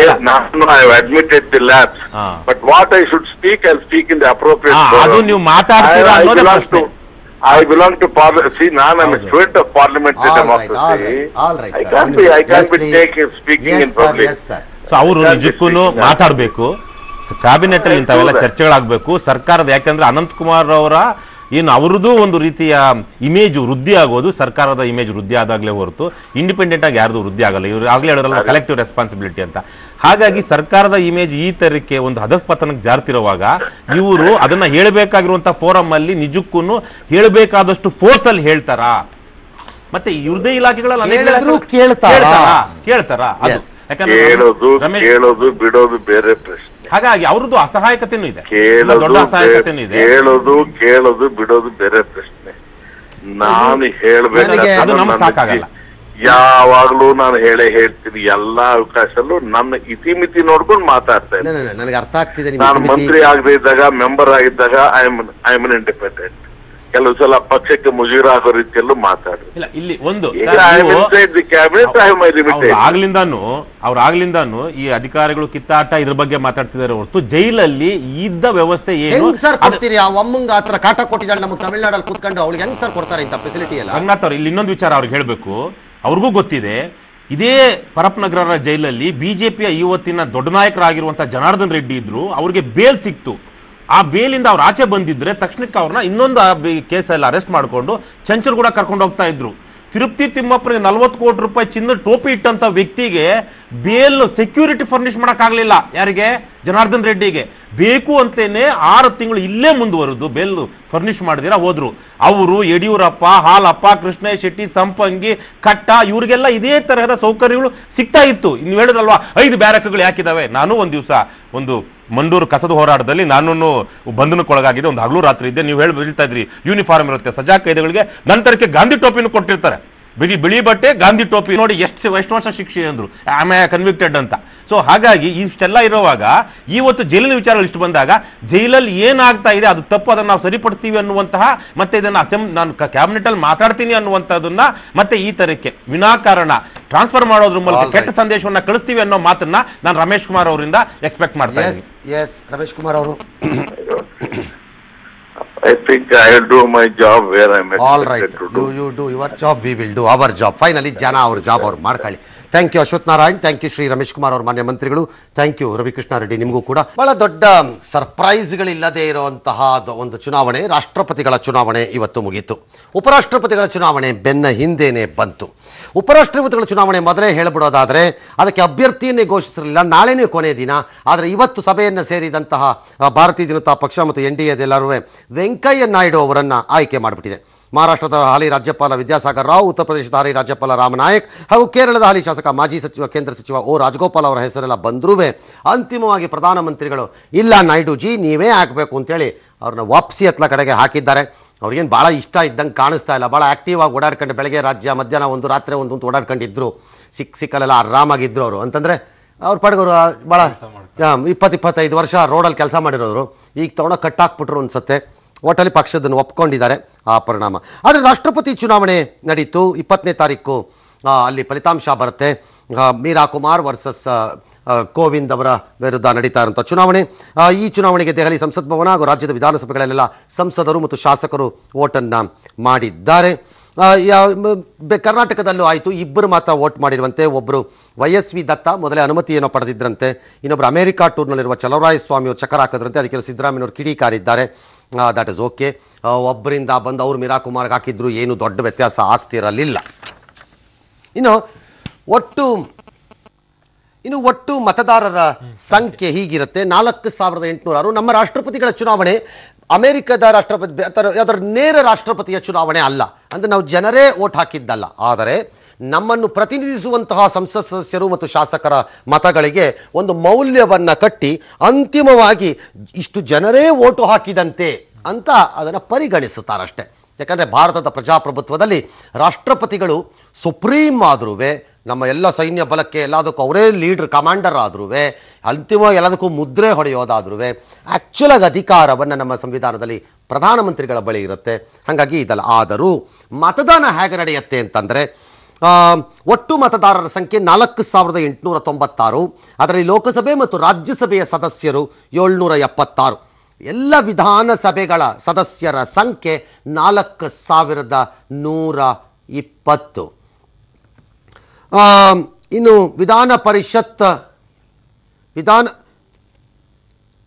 ಪರಿಷತ್ ಸದಸ್ಯರಿಗೆ ಮತದಾನದ ಹಕ್ಕು ಇರಲ್ಲ, ವಿಧಾನ ಸಭೆಯವರಿಗೆ ಇರುತ್ತೆ. ಹಾಗಾಗಿ ಎಲ್ಲ ಕಡೆನೂ ವೋಟ್ ಆಗಿದೆ. 24ಕ್ಕೆ ಅಧಿಕಾರಾವಧಿ ಮುಗಿಯುತ್ತೆ, 20ಕ್ಕೆ ರಿಸಲ್ಟ್ ಪ್ರಕಟ ಆಗುತ್ತೆ. ಎರಡೇ ಪ್ರಶ್ನೆ ಸರ್. ಒಂದು, ವೆಂಕಯ್ಯ ನಾಯ್ಡು ಆಯ್ಕೆ ಯಾಕೆ ಅನ್ನೋದು ಒಂದು ಪ್ರಶ್ನೆ. ನನಗೂ ಅರ್ಥ ಆಗ್ಲಿಲ್ಲಪ್ಪ. ಅವ್ರು ಯಾರನ್ನ O ರಾಜಗೋಪಾಲ ಇನ್ನೊಬ್ಬರನ್ನ ಮಾಡಿದ್ರು ಏನೋ ಆಗ್ತಿರ್ಲಿಲ್ಲ. ಅದೇನು ಬಹುಶಃ ಹೆಚ್ಚಿನ ಅನುಭವ ಇದೆ. ದೀರ್ಘಕಾಲ ರಾಜ್ಯಸಭೆಯಲ್ಲಿ ಅವರು ಕೆಲಸ ಮಾಡಿದ್ದಾರೆ. ಕರ್ನಾಟಕದಿಂದನೇ 4 ಸರಿ ಆಯ್ಕೆ ಮಾಡಿ ಕಳಿಸಿದೀವಿ ನಾವು. ಹಾಗಾಗಿ ನಮ್ಗೊಂದು ಸಣ್ಣ ಸಂಬಂಧ ಇದೆ ಅವ್ರ ಜೊತೆ. ಇನ್ನು ಒಂದು ರೀತಿ ಭಾಳ ಎಲ್ಲ ಪಕ್ಷಗಳ ಬಗ್ಗೆ ಅವ್ರಿಗೆ ಜ್ಞಾನ ಇದೆ. ಹಾಗಾಗಿ ಮ್ಯಾನೇಜ್ಮೆಂಟ್ ಈಸಿ ಅಂತ ಎಲ್ಲರೂ ಮಾಡಿಟ್ಬಿಟ್ರೋ ಏನೋ ನನಗೆ ಗೊತ್ತಿಲ್ಲ. ಅದರ್ವೈಸ್ ನನಗೆ ಕೇಳಿದ್ರೆ I don't think he will enjoy this post. Okay, ನಂಗೆ ಸೆಕೆಂಡ್ ಪ್ರಶ್ನೆ, ಬ್ಯಾಲೆಟ್ ಪೇಪರ್ ಯಾಕೆ ಸರ್ EVM ಅನ್ನು ಯಾಕೆ ಬಳಸ್ಕೊಡಲ್ಲ ಇದರಲ್ಲಿ? ಅದೇನೋ ಅದೊಂದು ಕಾನೂನು ಹಿಂದೆ ಇದೆ, ಅದಕ್ಕೆ ಭಾಳ ಹಿಂದೆ ಅಲ್ಲ. ಅದಕ್ಕೊಂದು ಪೆನ್ ಇದೆ ಸಪರೇಟ್. ಈ ಪ್ರೆಸಿಡೆಂಟ್ ಪೆನ್, ಪಿಂಕ್ ಪೆನ್ ಅಂತೇನೋ ಒಂದು ಮಾಡ್ತಾರೆ. ಪಿಂಕ್ ಪೆನ್ ಅಲ್ಲಿ ಹಾಕ್ತಾರೆ ಇವರೆಲ್ಲ. ನಮ್ಮ ಮಾಮೂಲು ಪೆನ್ನಲ್ಲಿ ಟಿಕ್ ಹಾಕ್ಬಿಟ್ರೆ ಓಟೆ ಕೌಂಟ್ ಆಗಲ್ಲ. ಆ ಪೆನ್ನಲ್ಲೇ ಹಾಕ್ಬೇಕು. ಅದಕ್ಕೊಂದು ಮಾಡಿದ್ದಾರೆ. ಇವತ್ತು ಆಗಿರೋ ರಾಷ್ಟ್ರಪತಿಗಳ ಚುನಾವಣೆಯಲ್ಲಿ 20ನೇ ತಾರೀಕು ಫಲಿತಾಂಶ ಬರೋದ್ರಲ್ಲಿ ದೊಡ್ಡ ಅಚ್ಚರಿ ಏನಿರಲ್ಲ. NDA ಅಭ್ಯರ್ಥಿ ಕೋವಿಂದ್ ಅವ್ರು ಗೆಲ್ತಾರೆ ಗ್ಯಾರಂಟಿ. ಯಾಕಂದ್ರೆ ಇಲ್ಲಿ ಮತ ಎಲ್ಲಾ ಕಡೆಯಿಂದನೂ ಓಟ್ ಬಂದಿದೆ. ಆಂಧ್ರ ಪ್ರದೇಶದಲ್ಲಿ ರೂಲಿಂಗು ಅಪೋಸಿಷನ್, ಆಡಳಿತ ಮತ್ತು ಪ್ರತಿಪಕ್ಷಗಳು ಎಲ್ಲರೂ ಓಟ್ ಹಾಕಿದ್ದಾರೆ. ತಮಿಳುನಾಡು ಒಂದರಲ್ಲಿ ಸ್ಟಾಲಿನ್ ಅಂದ್ರೆ DMK ಒಂದು ಹಾಕಿಲ್ಲ ಅಷ್ಟೇ, ಮಿಕ್ದವರೆಲ್ಲ ಹಾಕ್ತಾ ಇದ್ದಾರೆ ಅಲ್ಲಿ. ಇನ್ನು ಕೇರಳದಲ್ಲಿ ಗೊತ್ತಲ್ಲಿ ಏನು ಇವ್ರಿಗೆ ಸಿಕ್ಕಲ್ಲ. ಇವ್ರಿಗೆ ಎಡಪಕ್ಷದಲ್ಲೂ ಸಿಕ್ಕಲ್ಲ, ಕಾಂಗ್ರೆಸ್ಸಲ್ಲೂ ಸಿಕ್ಕಲ್ಲ. ಆದರೆ TRS ಆಂಧ್ರ ಪ್ರದೇಶದಲ್ಲಿ TDPನೂ ಕೊಟ್ಟಿದೆ, YRS ಪಕ್ಷನೂ ಕೊಟ್ಟಿದೆ. ಹಾಗಾಗಿ ಬಹಳ JDU ಕೊಟ್ಟಿದೆ ಈಗ ಬಿಹಾರದಲ್ಲಿ. ಹಾಗಾಗಿ ಎಲ್ಲವೂ ಕೊಟ್ಟಾಗಿರೋದ್ರಿಂದ ನನ್ನ ಲೆಕ್ಕಾಚಾರದಲ್ಲಿ ಯಾವ ಅನುಮಾನಗಳು ಇಲ್ಲದೆ, ದೊಡ್ಡ ಅಚ್ಚರಿ ಇಲ್ಲದೆ NDA ಅಭ್ಯರ್ಥಿ ರಾಷ್ಟ್ರಪತಿಯಾಗಿ ಆಯ್ಕೆ ಆಗ್ತಾರೆ. ಇದು ರಾಷ್ಟ್ರದ ಮಟ್ಟದಲ್ಲಿ. ಆದರೆ ಮತದಾನದ ವೇಳೆ ನಟ ಅಂಬರೀಷ್ ಅವರು ಕಾಮಿಡಿಯನ್ನ ಮಾಡಿದ್ರು. ಮೊದಲಿಗೆ 2 ಕಾಲಿಗೆ ಪೆಟ್ಟನ್ನು ಮಾಡಿಕೊಂಡಿರುವಂತಹ ಸಚಿವ ಬಸವರಾಜ ರಾಯರೆಡ್ಡಿ ಅವರು ವೀಲ್ ಚೇರ್ ನಲ್ಲಿ ಬಂದು ವೋಟ್ ಮಾಡಿದ್ರು. ನಂತರ ನನಗೂ ಯಾಕೆ ನಡೆಯೋಕ್ಕಾಗಲ್ಲ ಅಂತ ಅಂಬರೀಷ್ ವೀಲ್ ಚೇರ್ ನಲ್ಲಿ ಬಂದು ವೋಟ್ ಮಾಡಿದ್ರು. ಮತ ಹಾಕಿದ ಮೇಲೆ ಮತಗಟ್ಟೆ ಮೇಲೆ 2 ಕೈಯನ್ನಿಟ್ಟು ಪೋಸ್ ಕೊಟ್ರು. ಸರ್ ಹಂಗೆಲ್ಲ ಮಾಡಬೇಡಿ ಬನ್ನಿ ಅಂತ ಚುನಾವಣಾ ಸಿಬ್ಬಂದಿ ಹೇಳಿದ ಮೇಲೆ ವಾಪಸ್ ಬಂದ್ರು. ಆದ್ರೆ ಆಮೇಲೆ ಮಾತನಾಡಿ ಅವರು ಹೇಳಿದ್ದು ತಮಾಷೆಗೆ ವೀಲ್ ಚೇರ್ ನಲ್ಲಿ ಬಂದೆ ಅಂತ ಹೇಳಿ ತಮಾಷೆ ಮಾಡಿದ್ರು. ತಮಾಷೆಗೆ ಮಜಾ ಮಾಡಕ್ ಬಂದ್ರೆ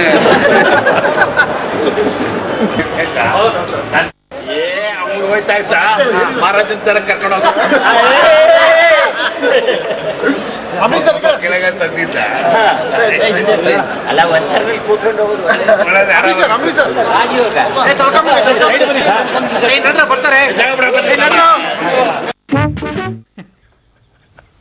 ಅಲ್ಲ, ಜನ ಏನೇನೇನೋ ಬಯಸ್ತಾರ ಕಣ್ರಿ. ವೀಲ್ ಚೇರಲ್ಲಿ ಹೋಗ್ಬೇಕು ಅಂತ ಬಯಸಿದ್ ನಾ ನೋಡಲ್ಲಪ್ಪ ಸರ್. ಖಾಲಿ ಏನೇನೋ ಬಯಸ್ತಾರೆ. ಈಗ ಹೋಟ್ಲಲ್ಲಿ ಒಳ್ಳೆ ಆಸ್ಪತ್ರೆನಲ್ಲಿ 5 ಸ್ಟಾರ್ ಟೈಪ್ ರೂಮ್ ಇದೆ ಅಂತ ಹೋಗೋದು ಇರಕ್ಕಾಗತ್ತೆ? ಎಲ್ಲ ಮಹಾರಾಜನ್ ಟೈಪ್ ಕರ್ಕೊಂಡು ಹೋಗ್ತಿದ್ದ, ನಾನು ಹೋಗ್ತಿದ್ದ. ವೀಲ್ ಚೇರ್ ಬಯಸಿದ್ದು ಈ ಓನ್ಲಿ ಅಂಬರೀಷ್. ಅದು 500 ರೂಪಾಯಿ ಮತ್ತೆ 1000 ರೂಪಾಯಿ ಮುಖಬೆಲೆ. ಮೊದಲು ಚೀನಾ ತಂದಿದೆ, ಚೀನಾದ ಗಲಾಟೆ ಇನ್ನು ನಮ್ಗೆ ಮುಗುದಂಗೆ ಕಾಣಿಸ್ತಾ ಇಲ್ಲ, ಯುದ್ಧೋನ್ಮಾದದಲ್ಲಿದ್ದಂಗಿದೆ. ಅತ್ತ ಮಲಬಾರ್ ಕಸರತ್ತುಗಳನ್ನು ಭಾರತ, ಅಮೆರಿಕ ಮತ್ತು ಜಪಾನ್ ನಡೆಸ್ತಾ ಇದ್ರೆ, ಇತ್ತ ಟಿಬೆಟ್ನಲ್ಲಿ ಚೀನಾ ಲೈವ್ ಫೈರ್ ಅಂದರೆ ನಿಜವಾದ ಮದ್ದುಗುಂಡನ್ನೇ ಬಳಸ್ಕೊಂಡು ಒಂದು ಕಸರತ್ತನ್ನು ಅದು ನಡೆಸ್ತಾ ಇದೆ. ನೋಡಬೇಕು ಇದು ಎಲ್ಲಿವರೆಗೆ ಹೋಗುತ್ತೆ ಅಂತ. ಒಟ್ಟಲ್ಲಿ ಇಬ್ಬರೂ ಕ್ಯಾ ಕರ್ಸ್ಕೊಂಡು ಒಂಥರ ಗುರಾಯಿಸ್ತಾರೆ ಅಂತಾರಲ್ಲ, ಆ ಥರ ಗುರಾಯಿಸ್ತಿದ್ದಾರೆ. ಏನಾಗತ್ತೋ ನೋಡಬೇಕು. ಸುಮ್ಮನೆ ಪ್ರಾಕ್ಟೀಸ್ ಅಲ್ವಾ ಸರ್ ಅದು? ಇದು ಪ್ರಾಕ್ಟೀಸ್, ಸುಮ್ಮನೆ ಹಂಗೆ. ಓಕೆ, ಅದು ಸುಮ್ಮನೆ ಅಂದರೆ ಇದಲ್ಲ, ಪ್ರಾಕ್ಟೀಸ್ಗೂ ಒಂದು ಮರ್ಯಾದೆ ಇರುತ್ತೆ, ಅದಕ್ಕೊಂದು ವ್ಯಾಲ್ಯೂ ಇದೆ. ಪ್ರಾಕ್ಟೀಸ್ ಇದು. ಬಟ್ ಆ ಪ್ರಾಕ್ಟೀಸ್ ಮಾಡಿದ್ರೆ ಏನಾಗುತ್ತೆ ಗೊತ್ತಾ ನಿಮಗೆ ಅಂತ ಸಂದೇಶ ಅದು. Okay, S. 500 ರೂಪಾಯಿ ಮತ್ತೆ 1000 ರೂಪಾಯಿ ನೋಟನ್ನ ಬ್ಯಾನ್ ಮಾಡಿತ್ತು ಕೇಂದ್ರ ಸರ್ಕಾರ. ಅದಾದ ನಂತರ ಸುಪ್ರೀಂ ಕೋರ್ಟ್ ಒಂದು ಅವಕಾಶವನ್ನ ಕೊಟ್ಟಿತ್ತು. ಯಾರಿಗಾದ್ರೂ ಇನ್ನೊಂದ್ಸಲ ಯಾರಾದ್ರೂ ಇದ್ರೆ ಅವಕಾಶವನ್ನ ಕೊಡಿ ಡೆಪಾಸಿಟ್ ಮಾಡೋಕೆ ಅಂತ ಕೇಳಿತ್ತು. ಆದ್ರೆ ಈಗ ಕೇಂದ್ರ ಸರ್ಕಾರ ಸುಪ್ರೀಂ ಕೋರ್ಟ್ಗೆ ಹೇಳಿದ್ರು, ಆ ರೀತಿ ಏನಾದ್ರೂ ಅವಕಾಶ ಕೊಟ್ರೆ ನೋಟ್ ಬ್ಯಾನ್ ಉದ್ದೇಶವೇ ವಿಫಲವಾಗುತ್ತೆ, ಕಪ್ಪು ಹಣದ ತಡೆಗಟ್ಟುವಿಕೆ ಉದ್ದೇಶಕ್ಕೂ ಕೂಡ ಧಕ್ಕೆ ಆಗುತ್ತೆ ಅಂತ ಸುಪ್ರೀಂ ಕೋರ್ಟ್ಗೆ ಹೇಳಿದೆ. ಸುಪ್ರೀಂ ಕೋರ್ಟ್ ಏನ್ ಮಾಡುತ್ತೆ ಅಂತ ನೋಡ್ಬೇಕು. ಆಲ್ರೈಟ್, ಸುಪ್ರೀಂ ಕೋರ್ಟ್ ಏನು ಮಾಡುತ್ತಾ ಏನೋ. ಅಪ್ಪಿತಪ್ಪಿಯಾದ ಮನೆಯಲ್ಲಿ ಡಬ್ಬಾಗಿ ಬಾಲಿದ್ದಿದ್ದೇನೋ ಕೊಟ್ಬಿಡೋಣ ಅನ್ಕೊಂಡಿದ್ರೆ ನೀವು ಕಾಯಬೇಕು ಸುಪ್ರೀಂ ಕೋರ್ಟ್ ಜಡ್ಜ್ಮೆಂಟ್ ಬರೋವರೆಗೆ. ಇನ್ನು ನಾಯಕರುಗಳ ಸರಿ, ಅವರ ಪಿ ಎಗಳ ಗಲಾಟೆ ಅದಕ್ಕೂ ಎಂಡಿದ್ದಂಗಿಲ್ಲ. ನಾಯಕರುಗಳೇ ಅವ್ರವ್ರ ಡಿಫೆನ್ಸಿಗೆ ನಿಂತುಬಿಟ್ಟಂಗೆ ಕಾಣಿಸ್ತಿದೆ. ನನ್ನನ್ನು ಪ್ರೊಟೆಕ್ಟ್ ಮಾಡ್ಕೊತೀನಿ ಅಂತ. ಈಶ್ವರಪ್ಪ ಆಪ್ತ ವಿನಯ್ ಕಿಡ್ನಾಪ್ ಪ್ರಕರಣದಲ್ಲಿ ಯಡಿಯೂರಪ್ಪ ಆಪ್ತ ಸಂತೋಷ್ ಕೈವಾಡ ಇರೋದು ಸಾಬೀತಾಗ್ತಾ ಇದೆಯಂತೆ. ಅರೆಸ್ಟ್ ಆಗಿದ್ದ ರೌಡಿ ಶೀಟರ್ ಪ್ರಶಾಂತ್ ಏನೋ ಸಂತೋಷ್ ಬಗ್ಗೆ ಮಾಹಿತಿಯನ್ನು ಇಂಚಿಂಚು ಕೊಟ್ಟಿದ್ದಾನಂತೆ. ಹಾಗಾಗಿ ಈಗ ಅವನಿಗೂ ಅದು ಸುತ್ತಕೊಳ್ಳುತ್ತೆ ಅಂತ ಹೇಳಿದ್ದಾರೆ. ಅವರು ನಿಮ್ಮ ಮನೇಲಿದ್ದಾರಾ ಅಂತ ರಾತ್ರಿ ಪೊಲೀಸ್ನವ್ರು 12 ಗಂಟೆಗೆ ಹೋಗಿದ್ದಾರೆ. 12 ಗಂಟೆಗೆ ಹೋಗಿ ಬಾಗಲ್ ತಟ್ಟಕ್ಕೆ ಹೋಗಿದ್ದಾರೆ. ಅದು ದೊಡ್ಡ ಕಾಂಟ್ರವರ್ಸಿ ಕೂತಿದೆ. ಈಗ ನಮ್ಮ ಮನೆಯಲ್ಲಿ ಇಲ್ಲ ಅಂತ ಅವರೇನೋ ಹೇಳಿದಾರಂತೆ. ನೋಟಿಸನ್ನು ಅಂಟಿಸ್ಬಿಟ್ಟು ಬಂದಿದ್ದಾರೆ. ಈಗ ಒಟ್ಟಲ್ಲಿ ಗರಮು ಎಲ್ಲರೂ, ಒಬ್ಬರ ಮೇಲೆ ಒಬ್ಬೊಬ್ಬರು. ಈ ಮಧ್ಯೆ ಯಡಿಯೂರಪ್ಪನವರು ಮತ್ತು ಶೋಭಾ ಕರಂದ್ಲಾಜೆ ಮಾತಾಡಿದೆಲ್ಲ ರಾಜಕೀಯ ಸೇಡು ಅಂತ, ಮತ್ತೆ ಸೇಮ್ ರಾಜಕೀಯ ಸೇಡಿನ ಕತೆಗೆ ಬಂತು. ಸಂತೋಷ್ 7-8 ವರ್ಷದಿಂದ ನನ್ನ ಜೊತೆಗಿದ್ದಾರೆ, ನನ್ನ ಸಂಬಂಧ ಇದ್ದಾನೆ, ಅತ್ಯಂತ ಪ್ರಾಮಾಣಿಕ ವ್ಯಕ್ತಿ. ಉದ್ದೇಶಪೂರ್ವಕವಾಗಿ ಈ ನಿಮಿಷದವರೆಗೂ ಅವ್ರ ಹೆಸರು ಇರಲಿಲ್ಲ. ಯಾರನ್ನೋ ಅಪರಾಧಿಯನ್ನು ಅರೆಸ್ಟ್ ಮಾಡಿದ್ದಾರೆ, ಅವ್ರ ಬಾಯಿಂದ ಸಂತೋಷ್ ಹೆಸರು ಹೇಳಿಸಿ ಗೊಂದಲ ಉಂಟು ಮಾಡುವಂಥ ಪ್ರಯತ್ನವನ್ನ ಕಾಂಗ್ರೆಸ್ ಪಕ್ಷ, ಕಾಂಗ್ರೆಸ್ ಸರ್ಕಾರ ಮಾಡ್ತಾ ಇದೆ. ಯಾರ ಮೇಲೆಯೂ ಕೂಡ ಸೇಡಿನ ರಾಜಕೀಯವನ್ನ ಮಾಡೋದಕ್ಕೆ ಹೋಗೋದಿಲ್ಲ. ಕಾನೂನಿನ ಪ್ರಕಾರ ಏನ್ ಮಾಡಬೇಕು ಅದನ್ನ ಪೊಲೀಸ್ ಇಲಾಖೆಯವರು ತನಿಖೆ ಮಾಡ್ತಾ ಇದ್ದಾರೆ. ನಾವು ಯಾರು ಕೂಡ ಹೀಗೆ ಮಾಡಬೇಕು, ಇಷ್ಟೊತ್ತಿನಲ್ಲಿ ರಾತ್ರಿಯಲ್ಲಿ ಹೋಗಬಾರ್ದು, ಬೆಳಿಗ್ಗೆ ಹೋಗಬೇಕು. ನನಗೆ ಅಂಡರ್ಸ್ಟ್ಯಾಂಡ್ ಆಗದೆ ಇರೋದು, ರಾಜಕಾರಣಿಗಳದ್ದು ಯಾವ ಪಕ್ಷದ ಏನಾದ್ರು ನಡಲಿ, ಅದು ಎಂಥದ್ದಾರು ಆಗಿರಲಿ ಅವರದ್ದು, ಆದ್ರೆ ಸೇಡಿನ ರಾಜಕೀಯ ಅಂದ್ಬಿಡೋದು. ಯಾರದ್ದು? ಕಾಂಗ್ರೆಸ್ನವ್ರದ್ದು ಸೇಮು. ಈಗ CBI ಯಾವ್ದಾದ್ರು ಒಂದು ಕೇಸ್ ಹಾಕ್ಲಿ, ಸೇಡಿನ ರಾಜಕೀಯ ಅಂದ್ರೆ ಅರ್ಥ ಏನು? ಲಾಲೂ ಪ್ರಸಾದ್ ಯಾದವ್ ಲೂಟಿ ಹೊಡೆದಿದ್ದಾರೆ, ರೈಡ್ ಮಾಡಿ, ಸೇಡಿನ ರಾಜಕೀಯ ಅಂದ್ರೆ ಅರ್ಥ ಏನು? ಟಚ್ಚೇ ಮಾಡಬಾರ್ದು, it should not be investigated at all politics ಅಂತ ಅರ್ಥನಾ? ಪೊಲಿಟಿಷಿಯನ್ ಬೇರೆಯವ್ರಿಗೆ ಹಾಕಿಲ್ಲ ಹಂಗಾರೆ, ಸಾಮಾನ್ಯ ಮನೆಗಳಿಗೆ ವ್ಯವಸ್ಥೆ. Yediyurappa simply should take A stand. He is PA. If my PA ತನ್ನ ವೈಯಕ್ತಿಕ ಜೀವನದ ಕೆಪಾಸಿಟಿನಲ್ಲಿ ಏನಾದ್ರು ಮಾಡಿದ್ರೆ, for which I am not answerable. ರಾಜ್ಯದ ಜನನೂ ಅದನ್ನೇನು ಅನ್ಕೊಳ್ಳಲ್ಲ. ಯಡಿಯೂರಪ್ಪನವರು ಹೇಳ್ಕೊಟ್ಟೇನೋ ಮಾಡಿಸಿರ್ಬೇಕು PA ಕೈ ನಿಂತ ಯಾರು ಹೇಳ್ತಾರಾ? ಯಾರು ಹೇಳಲ್ಲ, ಯಾರು ಹೇಳಲ್ಲ. ಆದ್ರೆ ಯಾಕೆ ಹೇಳಬೇಕು? ಯಾಕೆ ಹೇಳಬೇಕಾಗತ್ತದ್ರ? That has to be, it has to take its own course law. ಅದನ್ನು ಬಿಟ್ಬಿಟ್ಟು ಇದು ರಾಜಕೀಯ ಅನ್ಬಿಡೋದು. ಈಗ ನಾಳೆ ಅವ್ರದ್ದು ಅದು ರಾಜಕೀಯ ಅನ್ಬಿಡೋದು. ಮಹದಾಯಿಗಾಗಿ ಹೋರಾಟ, ಕಳಸಾ ಬಂಡೂರಿ ಹೋರಾಟ ಅಂತೂ ನಿಲ್ತಾನೆ ಇಲ್ಲ. 2 ವರ್ಷ ಆಗಿದ್ದು. ಇಲ್ಲಿ ನಮ್ಮ ಕಡೆ KR ನಗರ ತಾಲೂಕಿನ 17,000 ಹೆಕ್ಟೇರ್ನಲ್ಲಿ, ಆ್ಯಕ್ಚುಲಿ KR ನಗರ ಭತ್ತದ ಕಣಜ ಅದು. ಅಲ್ಲಿ ಭತ್ತ ಬೆಳೆಯೋ ಬದಲು ರಾಗಿ ಬೆಳೀರಿ, ಇಲ್ಲ ಅಂದರೆ ನಾವು ಬೆಳೆ ನಷ್ಟಕ್ಕೆ ಪರಿಹಾರ ಕೊಡಲ್ಲ ಅಂತ ಕಾವೇರಿ ನೀರಾವರಿ ನಿಗಮದ ಅಧಿಕಾರಿಗಳು ಈಗಲೇ ಹೇಳಿಬಿಟ್ಟಿದ್ದಾರೆ. ನಮಗೆ ನೀರಿಲ್ದಿದ್ದಾಗ ಈ ಕಡೆ ಮಾತ್ರ ಮಲಪ್ರಭೆಗೆ ಹರಿಯಬೇಕಾಗಿದ್ದ ನೀರನ್ನು ರಾಜ್ಯದ ನೀರಾವರಿ ಅಧಿಕಾರಿಗಳೇ ಕಳಸಾ ಕಾಲುವೆಗೆ ಬರಿಬಿಟ್ಟು ಗೋವಾ ಕಡೆಗೆ ಸೇರ್ಕೊಳ್ಳಂಗೆ ಮಾಡಿಬಿಟ್ಟಿದ್ದಾರೆ. ಇದರಿಂದ ಸಹಜವಾಗಿ ಅಧಿಕಾರಿಗಳು ಗಲಾಟೆ ಮಾಡಿ ಅಧಿಕಾರಿಗಳನ್ನ ಅಮಾನತು ಮಾಡಿ ಅಂತ ಇವತ್ತು ಗಲಾಟೆನೋ ದೊಂಬಿ. ಆದರೆ ಜಲಸಂಪನ್ಮೂಲಗಳ ಮಂತ್ರಿಗಳು ಹೇಳೋದು ಮಹದಾಯಿ ಸೂಕ್ಷ್ಮ ವಿಚಾರ, ಮಾಧ್ಯಮಗಳು ತಪ್ಪು ಸುದ್ದಿನ ಬಿತ್ತರಿಸ್ತಾ ಇದ್ದೀರಿ ಅಂತ ಹೇಳ್ತಾರೆ. ತಪ್ಪು ಸುದ್ದಿ ಏನು, ಕರೆಕ್ಟ್ ಸುದ್ದಿ ಇದು ಅಂತ ಹೇಳಿದ್ರೆ ಅದನ್ನೇ ಬಿತ್ತರಿಸ್ತೀವಪ್ಪ. ಅದನ್ನ ಹೇಳ್ಬೇಕಲ್ಲ, ನಾವು ಪೆದ್ದರಪ್ಪ, ನಮಗೆ ಗೊತ್ತಾಗಲ್ಲಪ್ಪ. ಸೂಕ್ಷ್ಮ ವಿಚಾರ, ಕರೆಕ್ಟು, ನಮಗೇನು ಸೂಕ್ಷ್ಮತೆ ಗೊತ್ತಿಲ್ವಾ? ಈ ವಿಚಾರದಲ್ಲಿ ಗೋವಾ ಮಾದಾಯಿ ಕಳಸಾ ಬಂಡೂರು ವಿಚಾರದಲ್ಲಿ ಗೋವಾ ಮಾಡ್ತಿರೋ ಮೊಂಡಾಟನೋ ಅಥವಾ ತಮಿಳುನಾಡು ಗೊಡ್ಡಾಟಲ್ಲಿ ನಮಗೆ ಸೂಕ್ಷ್ಮತೆ ಇಲ್ಲ. ನಾವು ಎಮ್ಮೆ, ಡಬಲ್ ಎಮ್ಮೆ, ಮುರ್ರಾ ಎಮ್ಮೆ ಚರ್ಮ ಅಂತಾನೆ ಅನ್ಕೊಳ್ರಪ್ಪ. ನಮಗೆ ಸೂಕ್ಷ್ಮತೆ ಇಲ್ಲ, ಸರಿ, ನಮಗೆ ಗೊತ್ತಿಲ್ಲಪ್ಪ. ನಾವು ಬಕರಾಗಳ, ಹೌದು ನಾವು ಬಕರ, ಪೆದ್ರ ಹೌದು ನಾವು ಪೆದ್ರ, ನಾವು ಮೂರ್ಖರ ಹೌದು ನಾವು ಮೂರ್ಖರು. ನಮ್ಗೆ ಹೇಳಪ್ಪ, ಪಾಠ ಕಲ್ಸರಪ್ಪ ಹಂಗಾರೆ ಅದಾರು ಹೇಳಿ. ಇದು ಸರಿ. ಕೆ ಆರ್ ನಗರದ್ದೇನಿದೆ, ದರ್ ಇಸ್ ಅ ಡೇಂಜರ್. ನೀವು ಈಗ ಭತ್ತ ಹಾಕೊಂಡು ಕೂತ್ಬಿಟ್ಟು ಏನಾದ್ರು ಮಳೆಗಳೇ ಕೈ ಕೊಟ್ಬಿಟ್ರೆ ನಾಳೆ ಸರಿಯಾಗಿ ಸಿಕ್ಕಾಕೊಂಡ್ಬಿಡ್ತೀರಿ ರೈತರು. ಆದರೆ ಈ ರೀತಿ ಸೀಸನ್ ಟು ಸೀಸನ್ ಮಾಡೋದನ್ನ ನಿಲ್ಲಿಸಿ ಅಧಿಕಾರಿಗಳು. First entire Kaveri region basin ಏನಿದೆ ನಮ್ಮದು ಇದರಲ್ಲಿ, ಅದರಲ್ಲಿ ಎಲ್ಲ ಬೆಳೆಗಳನ್ನು ಅನಲೈಸ್ ಮಾಡಿ ಯಾವ ಬೆಳೆಗಳು ಬೇಡ ಅನ್ನೋ ಇತ್ಯರ್ಥಕ್ಕೆ ಫಸ್ಟ್ ಬಂದುಬಿಡಿ. ಪರ್ಮನೆಂಟ್ ನೀರಿಲ್ಲ ಕಾವೇರಿನಲ್ಲಿ. ಎಲ್ಲಿಲ್ಲ ಅಂದರೆ ಮಳೆ ಅಷ್ಟೇ ಅಲ್ಲ, ಈಲ್ಡೇ ಇಲ್ಲ. ವೆಸ್ಟರ್ನ್ ಘಾಟ್ಸಿಂದಾಗಲಿ ಕೊಡಗಿಂದಾಗಲಿ ಆಗಿರೋ ಹಲವಾರು ಪ್ರಕೃತಿ ಬದಲಾವಣೆಗಳು ಮತ್ತು ಮನುಷ್ಯನ ದುರಾಸೆಗಳಿಂದಾಗಿ ಈಲ್ಡೇ ಇಲ್ಲ ಕಾವೇರಿ ಒಳಗಡೆ ನೀರೀಗ. ನೀವು ಲೆಕ್ಕ ಹಾಕಿರೋ ಈಲ್ಡ್ ಏನಿದೆ ಕಾವೇರಿನಲ್ಲಿ 700 TMC ಇದೆ ಅಂತಾನೋ 600 TMC ಇದೆ, ಅದಿಲ್ಲ ಆ ನೀರು. ನಮ್ಮ ಬೆಳೆಯನ್ನು ನಾವು ಬದಲಾವಣೆ ಮಾಡ್ತೀವಿ. ಹಾಗಾಗಿ ನಾವೇ ಚೇಂಜ್ ಆಗ್ಬೇಕು, ಈಗ ಬೇರೆ ದಾರಿ ಇಲ್ಲ ನಮಗೆ. ಅದಕ್ಕೆ you should look for a long vision programme. ಮುಂದಿನ 5 ವರ್ಷದಲ್ಲೋ 10 ವರ್ಷದಲ್ಲೋ ಏನು ಮಾಡಬೇಕು ಅಂತ. For example convert Nagamangala available Hemavathi ನೀರಲ್ಲಿ ಒಂದು ಸ್ವಲ್ಪ ನೀರಿದೆ, ಹೇಮಾವತಿ ಅವೈಲಬಲ್ ಯೂಸ್ ಮಾಡಿಕೊಂಡು can we go into horticultural crops ಏನಾದ್ರು ಮಾಡಿ ಅಡ್ವಾನ್ಸ್ಡ್ ಇರಿಗೇಷನ್ ಟೆಕ್ನಾಲಜಿ ಲೈಕ್ ಇಸ್ರೇಲ್ಗೆ ಯಾರಿಗಾರು ಬೇಡ್ಕೊಂಡು ಕೈಕಾಲು ಮುಡ್ಕೊಂಡು ಒಂದು ಸ್ಪೆಷಲ್ ಪರ್ಪಸ್ ವೆಹಿಕಲ್ ಅನ್ನು ಕ್ರಿಯೇಟ್ ಮಾಡಿ. ಅದಕ್ಕೆ ಈಗ ಒಂದು ಪವರ್ ಪ್ರಾಜೆಕ್ಟ್ ಮಾಡಬೇಕು ಅಂದರೆ ಸ್ಪೆಷಲ್ ಪರ್ಪಸ್ ವೆಹಿಕಲ್ ಮಾಡಲ್ವೇ? ಕೊಂಕಣ್ ರೈಲ್ವೆ ಮಾಡಬೇಕು ಅಂದರೆ ಒಂದು ಸ್ಪೆಷಲ್ ಪರ್ಪಸ್ ವೆಹಿಕಲ್ ಮಾಡಲ್ವೇ? ಹಾಗೊಂದು ಸ್ಪೆಷಲ್ ಪರ್ಪಸ್ ವೆಹಿಕಲ್ಲೇ ಮಾಡಿ, ಒಂದು ಕಾರ್ಪೊರೇಷನ್ನೇ ಸಪರೇಟ್ ಮಾಡಿ ಮಾಡಿದ್ರೆ ಬದುಕ್ತೀರಿ. ಇಲ್ಲ ಅಂದ್ರೆ ಪರಿಹಾರ ಕೇಳ್ಕೊಂಡು ಕೊಡೋದು ಇಲ್ಲ. ಇತ್ತ ಕರ್ನಾಟಕದಲ್ಲಿ ಕೈಕೊಟ್ಟಿದೆ ಮುಂಗಾರು ಮಳೆ. ಉತ್ತರ ಭಾರತದಲ್ಲಿ ಮಾತ್ರ ಭಯಂಕರ ಮಳೆ ಆಗ್ತಾ ಇದೆ. ದೆಹಲಿ ಹರಿಯಾಣ ಹೆದ್ದಾರಿಯಲ್ಲಿರುವಂತಹ ಫರೀದಾಬಾದ್ ರಸ್ತೆಯಲ್ಲಿ ಕೇವಲ 3 ಗಂಟೆಯಲ್ಲಿ 11 ಜನ ರಸ್ತೆಯ ಗುಂಡಿಗೆ ಬಿದ್ದಿದ್ದಾರೆ. ಸಿಸಿಟಿವಿಯಲ್ಲಿ ದೃಶ್ಯ ಸೆರೆ ಸಿಕ್ಕಿದೆ. ಇನ್ನು ಒಡಿಶಾ, ಅಸ್ಸಾಂನಲ್ಲೂ ಕೂಡ ಪ್ರವಾಹ ಮುಂದುವರೆದಿದೆ. ಅದು ರೋಡ್ ಮಧ್ಯ ಇರೋ ಮ್ಯಾನ್ಹೋಲ್ ಓಪನ್ ಆಗ್ಬಿಟ್ಟಿದೆ, ಮಳೆ ಬಂದು ಕವರ್ ಆಗ್ಬಿಟ್ಟಿದೆ, ಗೊತ್ತಾಗ್ತಿಲ್ಲ, ಎಲ್ಲ ಹೋಗಿ ಬೀಳ್ತಾ ಇದ್ದಾರೆ ಒಬ್ಬರ ಮೇಲೊಬ್ರು. ತೆಲಂಗಾಣ ರಾಜ್ಯದ ಕರೀಂನಗರ ಜಿಲ್ಲೆಯಲ್ಲಿ ಭಾರಿ ಅಪಘಾತ ನಡೆದಿದೆ. 2 ಮಕ್ಕಳ ಜೊತೆ ಬಸ್ ನಿಲ್ದಾಣದಲ್ಲಿ ತಾಯಿ ನಿಂತಿದ್ದಾಳೆ.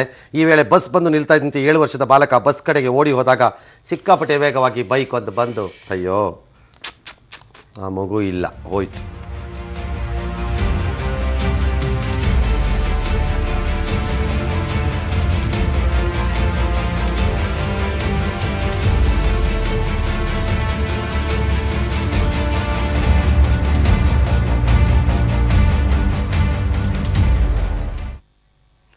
ಮೂರು ಜನನೂ ಇದ್ದಂಗಿದೆ ಆ ಬೈಕಲ್ಲಿ. 3 ಜನ ಇದ್ದಂಗಿದ್ದಾರೆ ಅಂತ ಕೋತಿಗಳು. ಆಯ್ತು, ಇಲ್ಲಿಗೆ ಇವತ್ತಿನ ಬ್ಯಾಡ್ ಎಂಡ್ ಅಷ್ಟೇ. ಇವತ್ತಿನ ಬಿಗ್ ಬುಲೆಟಿನ್ ಮುಗಿಸ್ತಾ ಇದ್ದೀವಿ. ನಾವು ಹೋಗ್ಬಿಟ್ಟು ಬರ್ತೀವಿ. ನಮಸ್ಕಾರ, ಗುಡ್ ನೈಟ್, ಶುಭರಾತ್ರಿ.